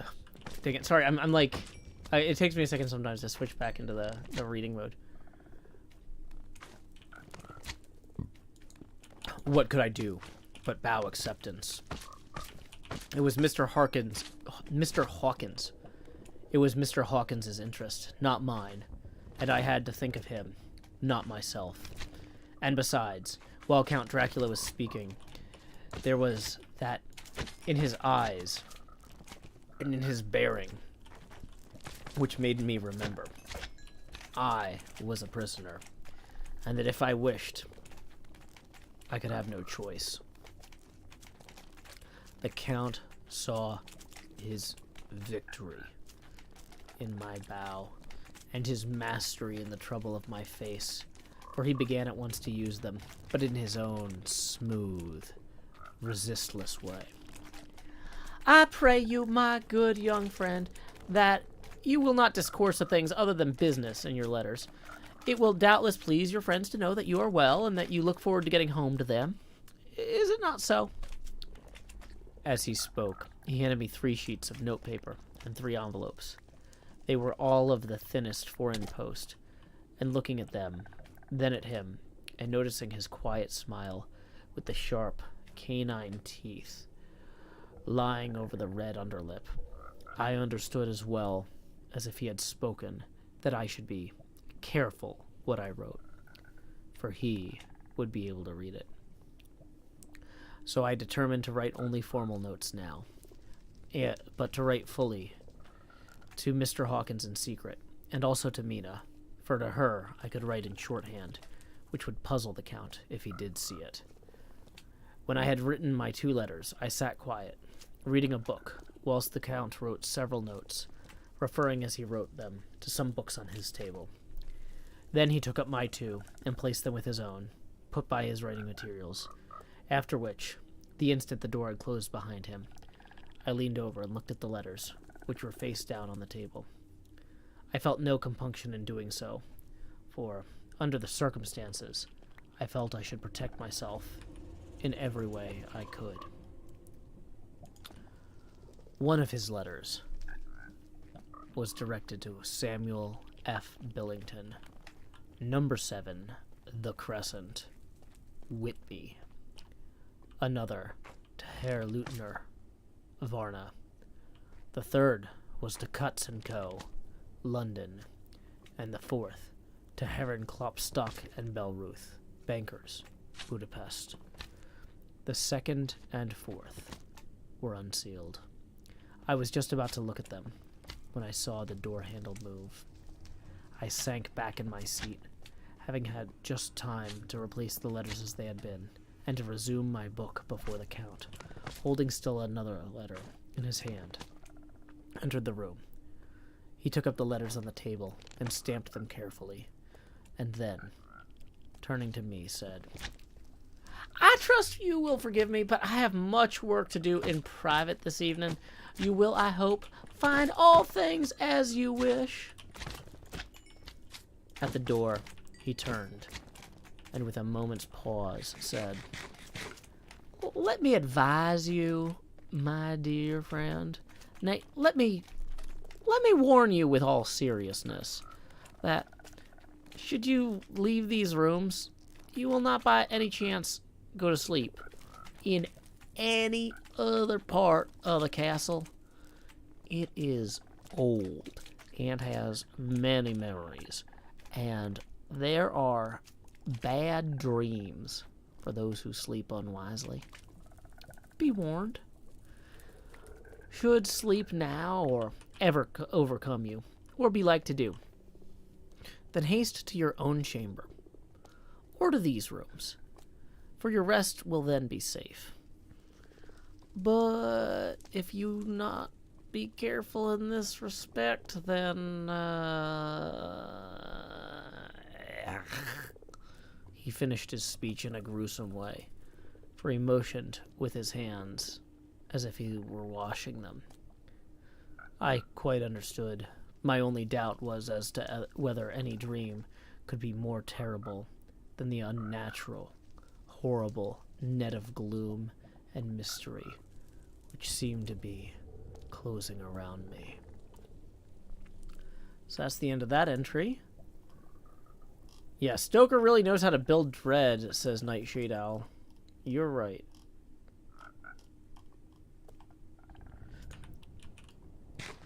Okay, let's eat real quick, take a sip of our drink. The warnings are all there, says VJ. Well, and that's the thing, too, is like, I want to remind folks, when Bram Stoker wrote this, Dracula wasn't a household name, right? So it's one of those things like this guy goes and he visits this eccentric nobleman, and there's all this creepy stuff happening. But, like, here's the thing. When people travel to foreign countries and there's a lot of superstitions and stuff, sometimes their imagination runs away with them, right? Like, there is a real element here in the original story of how much of this is Jonathan Harker just reading too much into stuff. Like, this guy, he's got his business interests, he's got, you know, stuff going on, but, like, there's a lot of red flags. But, like, for somebody who's reading this for the first time over a century ago, right? Like, Dracula isn't a household name. Could you, like, if you're a kid reading the first Iron Man comic ever, you don't know what Iron Man is. If you're the kid reading the first Batman comic ever, you don't know who Batman is. When Bram Stoker wrote this is the first Dracula story, right? So we know that all of these things, you know, as modern readers who are familiar with the zeitgeist, we know a lot of this stuff.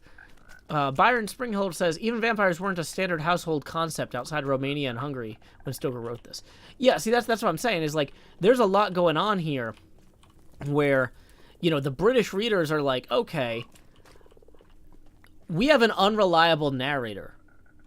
You know, is this guy going to screw up his real estate deal? There's actually tension. Like, oh man, this guy might screw up this important real estate deal for his boss because he's getting freaked out by superstitious peasants in Romania. Right? Like, yeah, there's a lot of red flags, but when you're dealing with the nobility, they're always weirdos. The nobility is always eccentric. To what degree is this just, like, within, you know...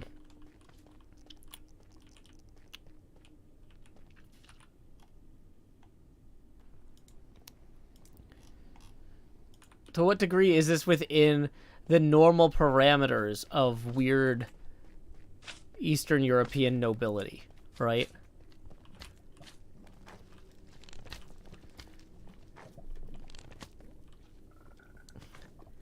Yeah. Like, do you think that every rich person you visit is a vampire? Well, chances are in most professions you don't visit that many rich people anyway. So that's the other thing. So this guy, he's an up-and-coming solicitor. He's got his first big travel gig, right? You know, he's leaving England for what might be the first time. I don't think Jonathan Harker's like a super well-traveled guy. He was, you know, he's not like from a wealthy family or anything. He worked hard to become a solicitor, which is like an attorney, right? So... Tilly the Hun says, kinda, yeah. I would cater food at rich people's houses. Okay, so Tilly says they're all vampires. So that's one vote for vampires here.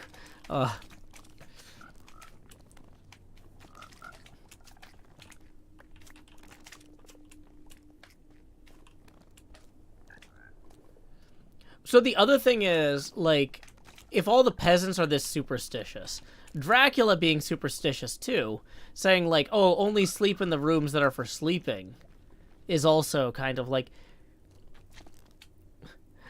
JKA writes in the Discord chat, Jonathan Harker and the terrible, horrible, no good, very bad real estate deal? That's great. Maybe there's lead in the paint. There could be a gas leak.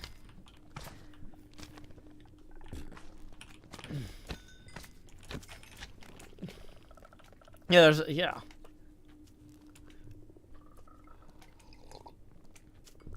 Okay. So the next entry is later that day. Later. I endorse the last words written, but this time there is no doubt in question. I shall not fear to sleep in any place where he is not. I have placed the crucifix over the head of my bed. I imagine that my rest is thus freer from dreams, and there it shall remain. When he left me, I went to my room. After a little while, not hearing any sound, I came out and went up the stone stair to where I could look out toward the south.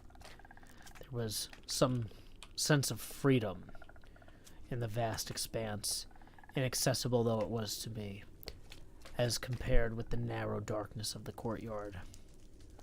Looking out on this, I felt I was indeed in prison, and I seemed to want a breath of fresh air, though it were of the night. I am beginning to feel this nocturnal existence tell on me. It is destroying my nerve. I start at my own shadow, and am full of all sorts of horrible imaginings. God knows that there is ground for my terrible fear in this accursed place. I looked out over the beautiful expanse, bathed in soft yellow moonlight, till it was almost as light as day. In the soft light, the distant hills became melted, and the shadows in the valleys and gorges of velvety blackness. The mere beauty seemed to cheer me. There was peace and comfort in every breath I drew. As I leaned from the window, my eye was caught by something moving a story below me, and somewhat to my left, where I imagined from the order of the rooms that the windows of the Count's own room would look out. The window at which I stood was tall and deep, stone mullioned, and, though weather-worn, was still complete. But it was evidently many a day since the case had been there. I drew back behind the stonework and looked carefully out. What I saw was the Count's head coming out from the window. I did not see the face, but I knew the man by the neck and the movement of his back and arms.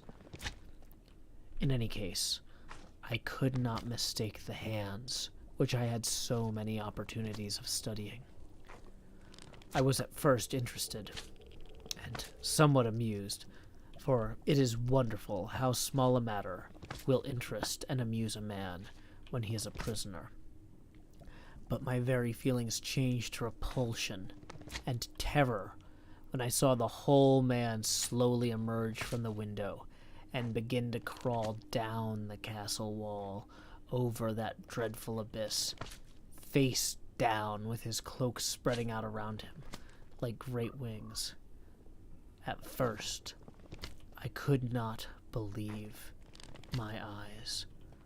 I thought it was some trick of the moonlight, some weird effect of shadow, but I kept looking, and it was no delusion.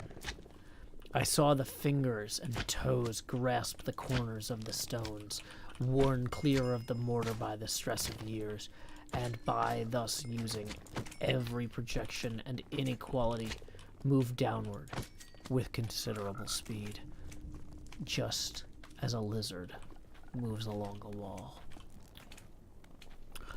What manner of man is this, or what manner of creature is it in the semblance of man?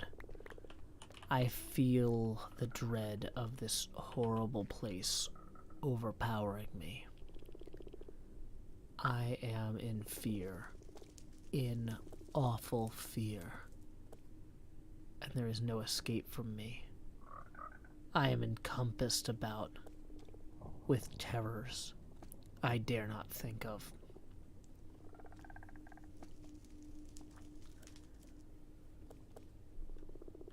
That's the end of that entry. We've got a little bit more left in this chapter. But quick reminder, we have been going for about 2 hours now. Whoops, here is the chapter 3 link if you want to get caught up. We just finished the later entry from the, is it the 12th of May? It might be the 12th of May. No, yeah. We are about to start reading the entry from the 15th of May. Hope you're enjoying the show. Tips are welcome via paypal.me/JoeHills and YouTube Super Chat. We were asked earlier, Joe, are you actually live? I am. I am very live. HermitCraft did update to 119. So we are doing our grindy pearlescent froglight collection here. Like, this is the sort of thing, like, this literally just takes hours. You could build a fancy farm for it, but I haven't. And as such, I'm also alive. When we listen to each other's hearts, we'll find we'll never be far apart. And something is easy to why. For the first time ever, we're seeing that Joe's alive. Seeing that Joe's alive. Seeing that. Seeing that.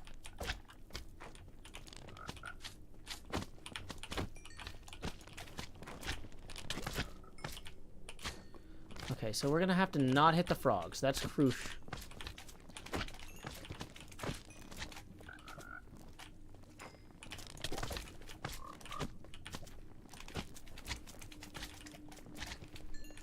Yeah, a Goofy movie does have a great soundtrack. You're correct. Does that one see me? Okay, good. These other guys are gonna track as well.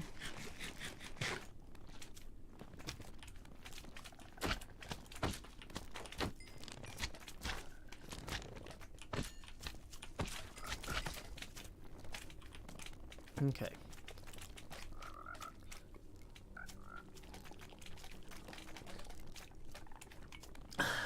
Yo, pearlescent's a real word. Hey, we just got a tip rolling in via PayPal from Sorrel for 5. Thank you very much, Sorrel. That's going to put us 3 away from the next face camera expansion. Tips are welcome via paypal.me/JoeHills and YouTube Super Chat.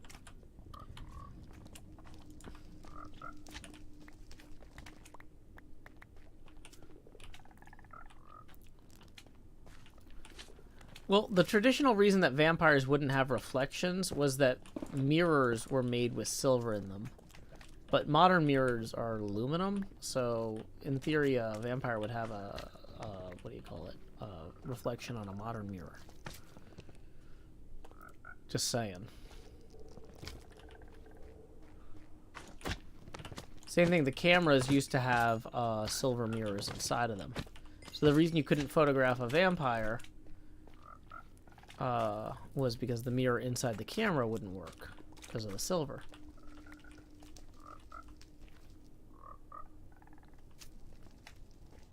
Aluminum was a thing back then, but what they didn't have was the ability to separate aluminum from bauxite very efficiently. So they had it, they just it was just kind of garbage. Like, the top of the Washington Monument is made of aluminum. And that was before they developed the process to separate it from bauxite. And people were like, oh my gosh, that's a ludicrous treasure atop that tower. But then once we develop... Y'all, what's the name of that process? It requires a ton of electricity. What is that called? What is that called? The thing to separate aluminum from bauxite. Like, this is one of those things, like, it's on the tip of my tongue and it's going to drive me nuts. It's going to drive me nuts until somebody says it. Electrolysis. But no, but there's a specific type of electrolysis. It's called, like... I know it's not the Holtzman process, because Holtzman is from Ghostbusters, but it's something like that. It's like somebody's name process. Yeah, I know it's electrolysis, but there's, like, a specific name from it. Is it the Bayer process? Thank you. Thank you. Yeah, the Bayer process. That was going to drive me nuts.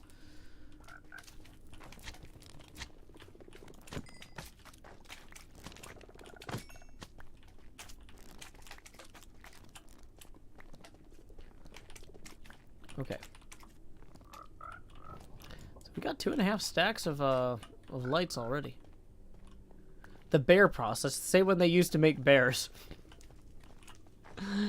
Yeah, that's good. I like that. Okay.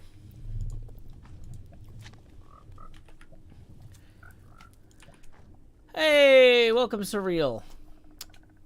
Yeah, we are reading Dracula. We're on chapter 3 of Jonathan Harker's journal. We are just about to read the entry for the 15th of May. Glad you could join us, as always, Surreal. So, we're just feeding these frogs magma cubes while we read. I'm reading the novel by Bram Stoker.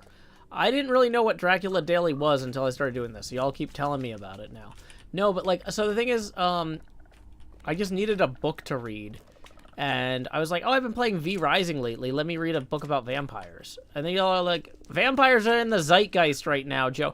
I'm like, vampires have always been in the zeitgeist since Bram Stoker wrote this. Like, and you're like, no, it's in the Tumblr zeitgeist. And I'm like, oh, great. Now I gotta deal with Ezra Manning. It's a Tumblr thing. I don't have time for it. That's my point. Yeah, is it like, people are like, oh, I thought this was inspired by that. It's like, no. It's inspired by the fact that Bram Stoker wrote this book, and I play the Bram Stoker's Dracula pinball machine at least once a week. Like, this is more inspired by the Bram Stoker's Dracula pinball machine than by the Tumblr thing.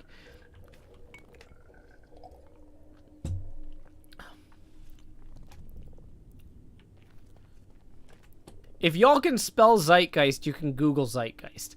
There's a lot of people going, what does zeitgeist mean? It's like, you're getting the spelling right, so you can figure it out. I believe in you.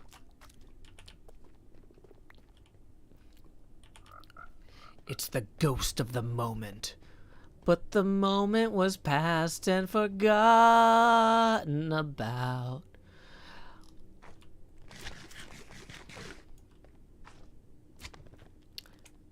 It's also German for time ghosts, ghosts in time. Okay. Nightshade Owl says, I went back to watch the season 5 episodes and found you saying the same thing about Strahd and Dracula. The Bill Murray voice is the best. I know, right? This is a long-held personal belief of mine.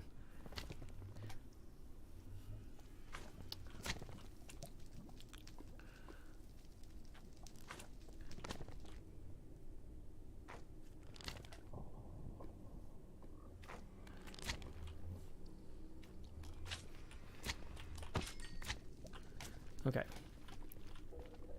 So.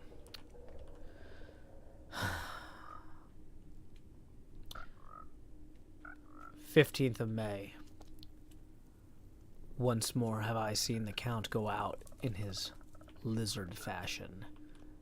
He moved downwards in a sidelong way, some 100 feet down, and a good deal to the left. He vanished into some hole or window. When his head had disappeared, I leaned out to try and see more, but without avail. The distance was too great to allow a proper angle of sight. I knew he had left the castle now, and thought to use the opportunity to explore more than I had dared to do as yet. I went back to the room, and taking a lamp, tried all the doors. They were all locked, as expected. And the locks were comparatively new. But I went down the stone stairs to the hall where I had entered originally. I found I could pull back the bolts easily enough and unhook the great chains, but the door was locked, and the key was gone. That key must be in the Count's room. I must watch, should his door be unlocked, so that I may get it and escape. I went on to make a thorough examination of the various stairs and passages, and to try the doors which opened from them. One or two small rooms near the hall were open, but there was nothing to see except old furniture, dusty with age and moth-eaten. At last, however, I found one door at the top of the stairway, which, though it seemed to be locked, gave a little under pressure. I tried it harder and found that it was not really locked, but that the resistance came from the fact that the hinges had fallen somewhat and the heavy door rested on the floor. Here was an opportunity which I might not have again. So I exerted myself and, with many efforts, forced it back so that I could enter.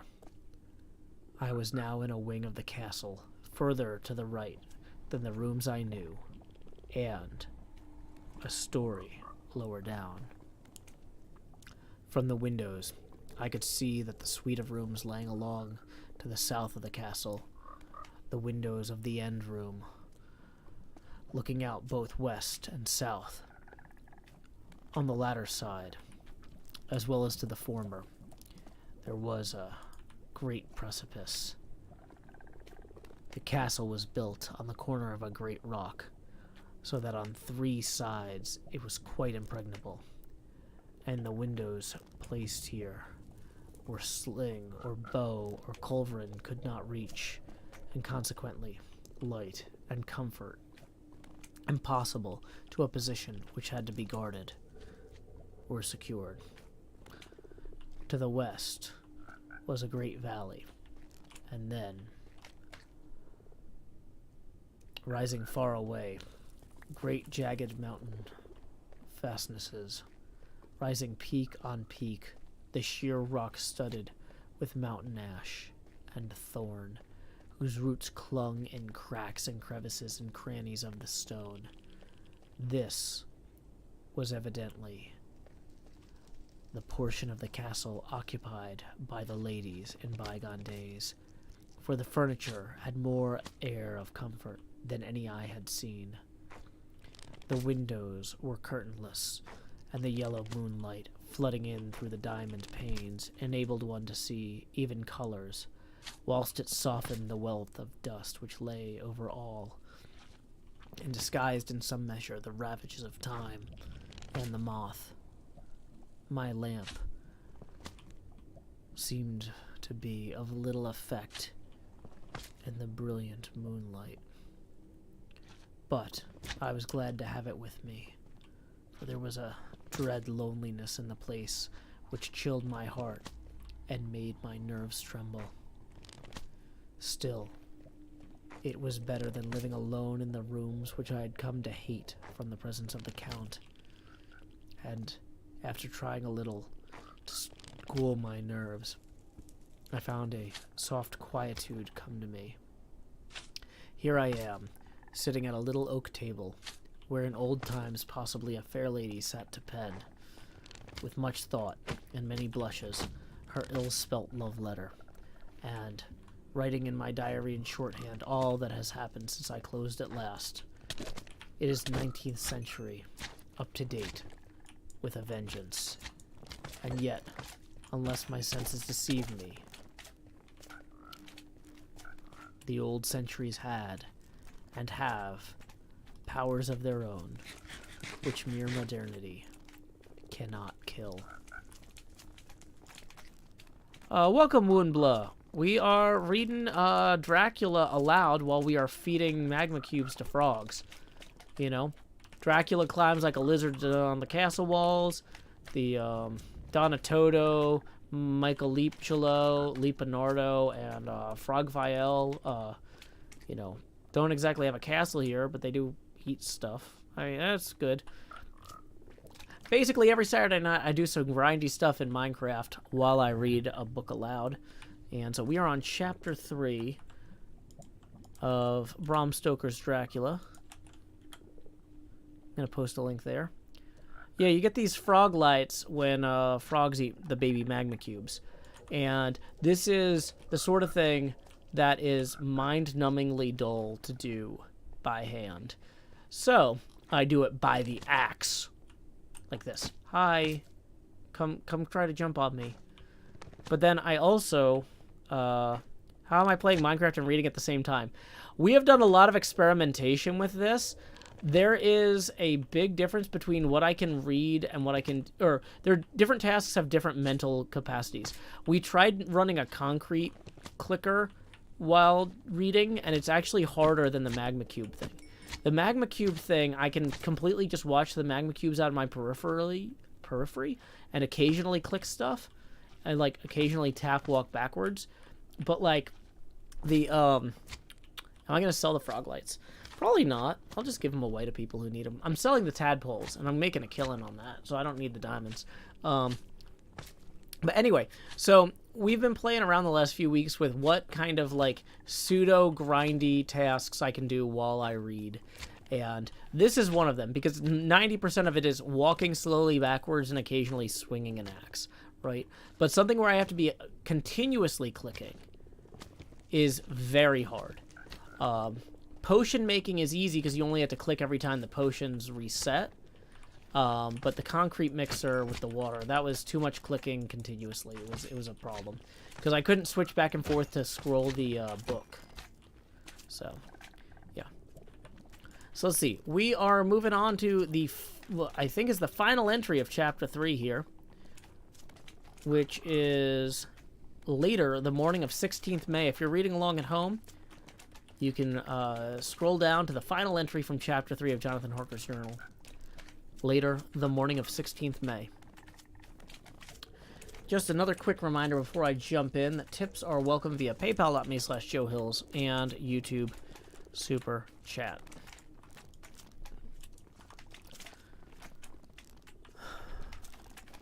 Later, the morning of 16th May.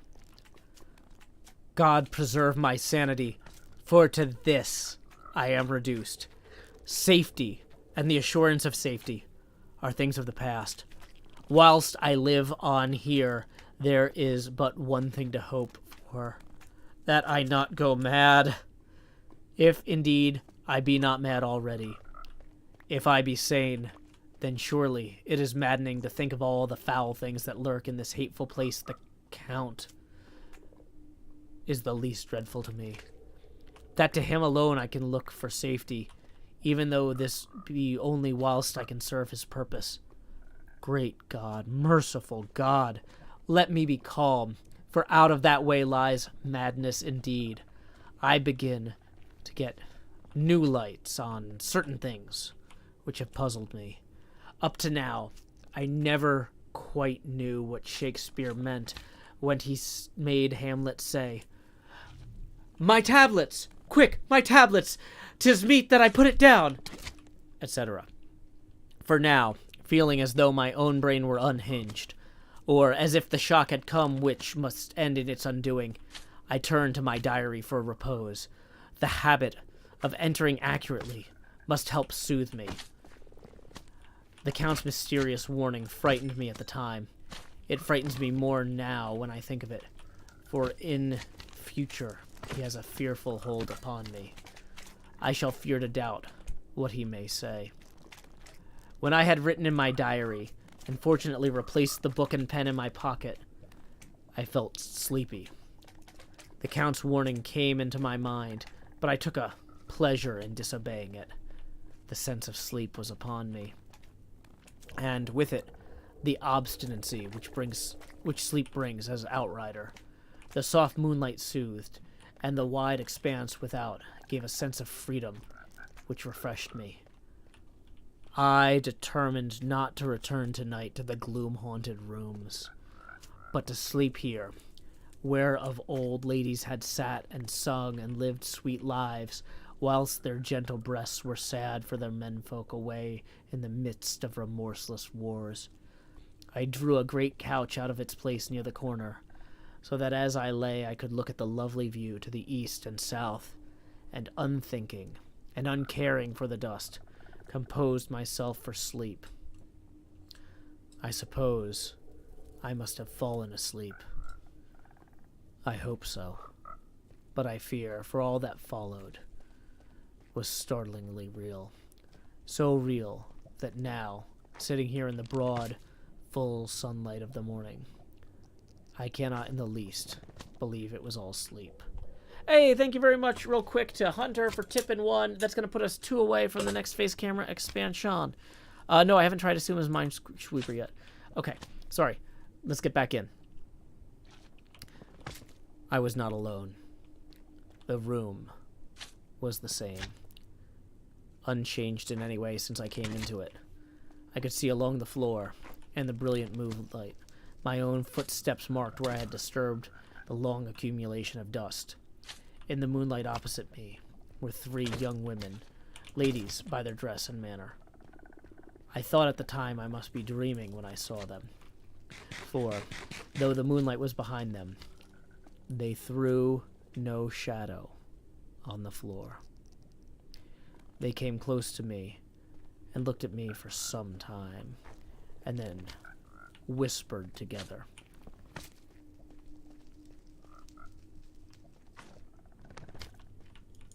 Two were dark and had high aquiline noses, like the Count, and great, dark, piercing eyes that seemed to be almost red when contrasted with the pale yellow moon.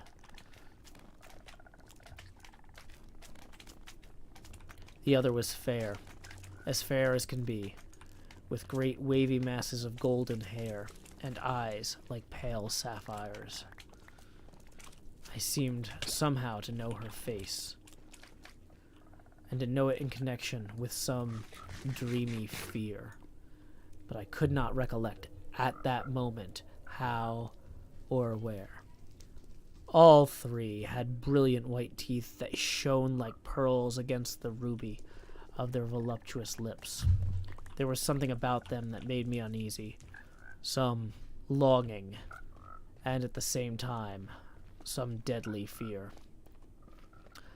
I felt in my heart a wicked, burning desire that they would kiss me with those ruby lips.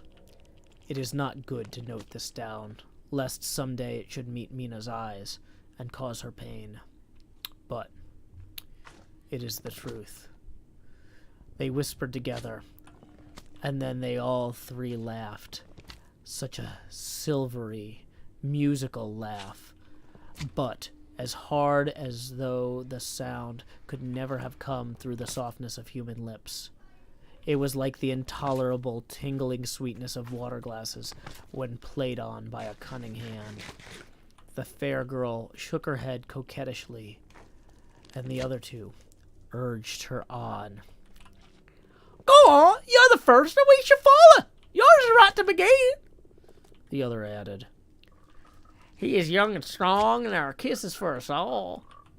I lay quiet, looking out under my eyelashes, in the agony of delightful anticipation. The fair girl advanced and bent over me till I could feel the movement of her breath upon me. Sweet it was in one sense, honey sweet, and sent the same tingling through the nerves as her voice, with a bitter underlying the sweet, a bitter offensiveness, as one smells in blood. I was too afraid to raise my eyelids, but looked out and saw perfectly under the lashes. The girl was on her knees, bent over me, simply gloating. There was a deliberate voluptuousness that was both thrilling and repulsive, and as she arched her neck, she actually licked her lips like an animal, till I could see in the moonlight the moisture shining on the scarlet lips and on the red tongue as it lapped at white, sharp teeth. Lower and lower went her head as the lips went below the range of my mouth and chin, and seemed about to fasten on my throat. Then she paused, and I could hear the churning sound of her tongue as it licked her teeth and lips, and could feel the hot breath on my neck. Then the skin of my throat began to tingle, as one's flesh does when the hand that is to tickle it approaches nearer. Nearer. I could feel the soft, shivering touch of the lips on the super-sensitive skin of my throat, and the hard dents of 2 sharp teeth just touching and pausing there. I closed my eyes in a languorous ecstasy and waited with beating heart. But at that instant, another sensation swept through me as quick as lightning. I was conscious of the presence of the Count, and of his being as if lapped in a storm of fury. As my eyes opened involuntarily, I saw his strong hand grasp the slender neck of the fair woman, and with giant's power draw it back. The blue eyes transformed with fury, the white teeth champing with rage, and the fair cheeks blazing red with passion. But the Count, never did I imagine such wrath and fury. Even to the demons of the pit. His eyes were positively blazing. The red light in them was lurid as if the flames of hellfire blazed behind them. His face was deathly pale, and the lines of it were hard like drawn wires. The thick eyebrows that met over the nose now seemed like a heaving bar of white-hot metal. With a fierce sweep of his arm, he hurled the woman from him, then motioned to the others, as though he were beating them back.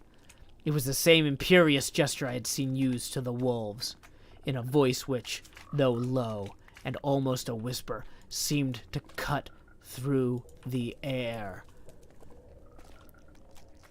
and ring round the room. He said, "How dare you touch him, any of you? How dare you cast eyes on him when I have forbidden it? Back, I tell you all, this man belongs to me. Beware how you meddle with him, or you'll have to deal with me." The fair girl, with a laugh of ribald coquetry, turned to answer him. "You yourself never loved? You never loved?" On this, the other women joined, and such a mirthless, hard, soulless laughter rang through the room that it almost made me faint to hear. It seemed like the pleasure of fiends. Then the Count turned, after looking at my face attentively, and said, in a soft whisper, "Yes, I too can love. You yourselves can tell it from the past. Is it not so? Well, now I promise you that when I am done with him, you shall kiss him at your will. Now go. Go. I must awaken him. There is work to be done." "Are we to have nothing tonight?" said one of them, with a low laugh, as she pointed to the bag which he had thrown upon the floor, and which moved as though there was some living thing within it. For answer, he nodded his head. One of the women jumped forward and opened it. If my ears did not deceive me, there was a gasp and a low wail, as of a half-smothered child. The women closed round, whilst I was aghast with horror. But as I looked, they disappeared, and with them the dreadful bag. There was no door near them, and they could not have passed me without my noticing. They simply seemed to fade into the rays of the moonlight and pass out through the window, for I could see outside the shadowy forms for a moment before they faded entirely away. Then horror overcame me, and I sank down unconscious.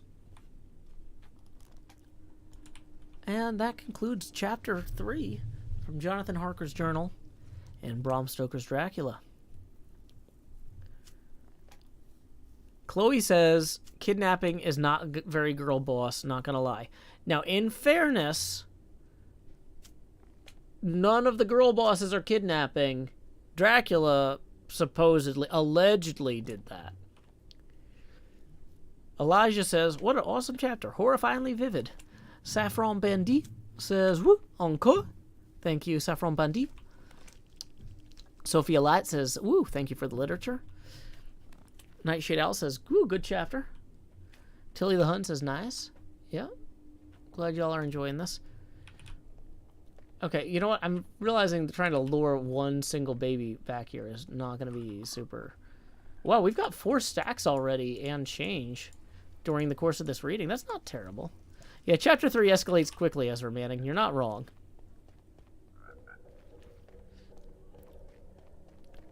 Chloe says Dracula is indeed the girl boss I am referring to. Fair enough. Nepeta says, I love this chapter, especially the bit where he nearly got bit. Andre says, Dracula's acting kind of sus. Spotty Fry says, really enjoying the Dracula reads every Saturday. Thank you. Just to warn you guys, though, next Saturday I'm going to be at PlayOnCon. So, we're not going to, we're going to be taking next Saturday off. I am getting a lot of lights. Beetlejuice?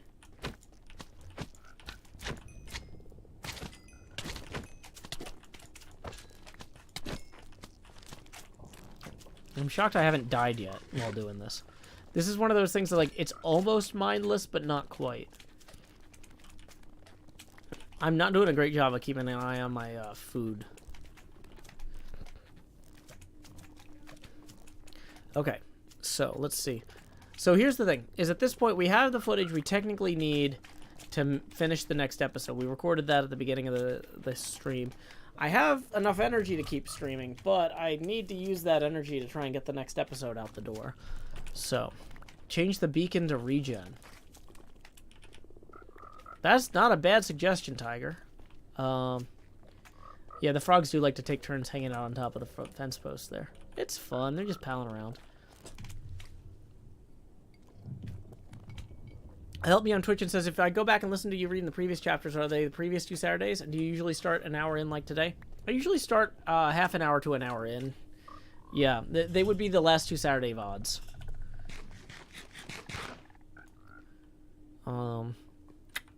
Okay. So let's go ahead and I'm going to see who I can raid tonight, because I got some editing to do.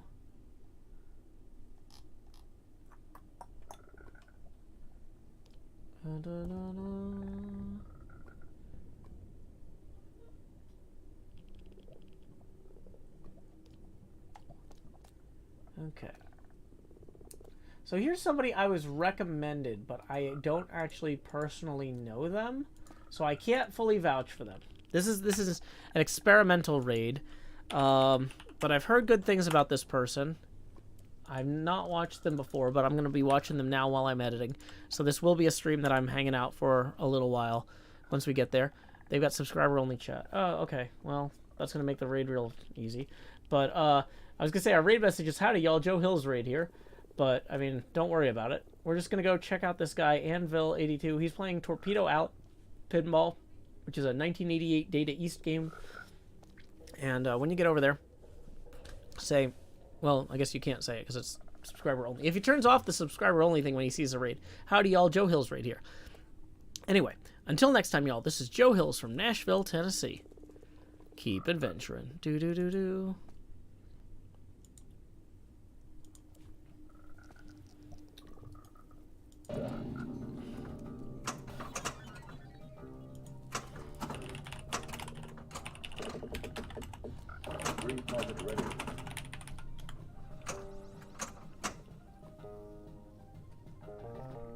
Joe Hills, wow, thank you so much for that raid, man. Holy cow. Really appreciate that. Frosty Walrus, what's up, man? Which place by my house, but I go with my dad, but I'm so bad. Sorry to hear that, man. You just gotta practice. Miss Canuck, thank you for the follow. Joe, thank you so much.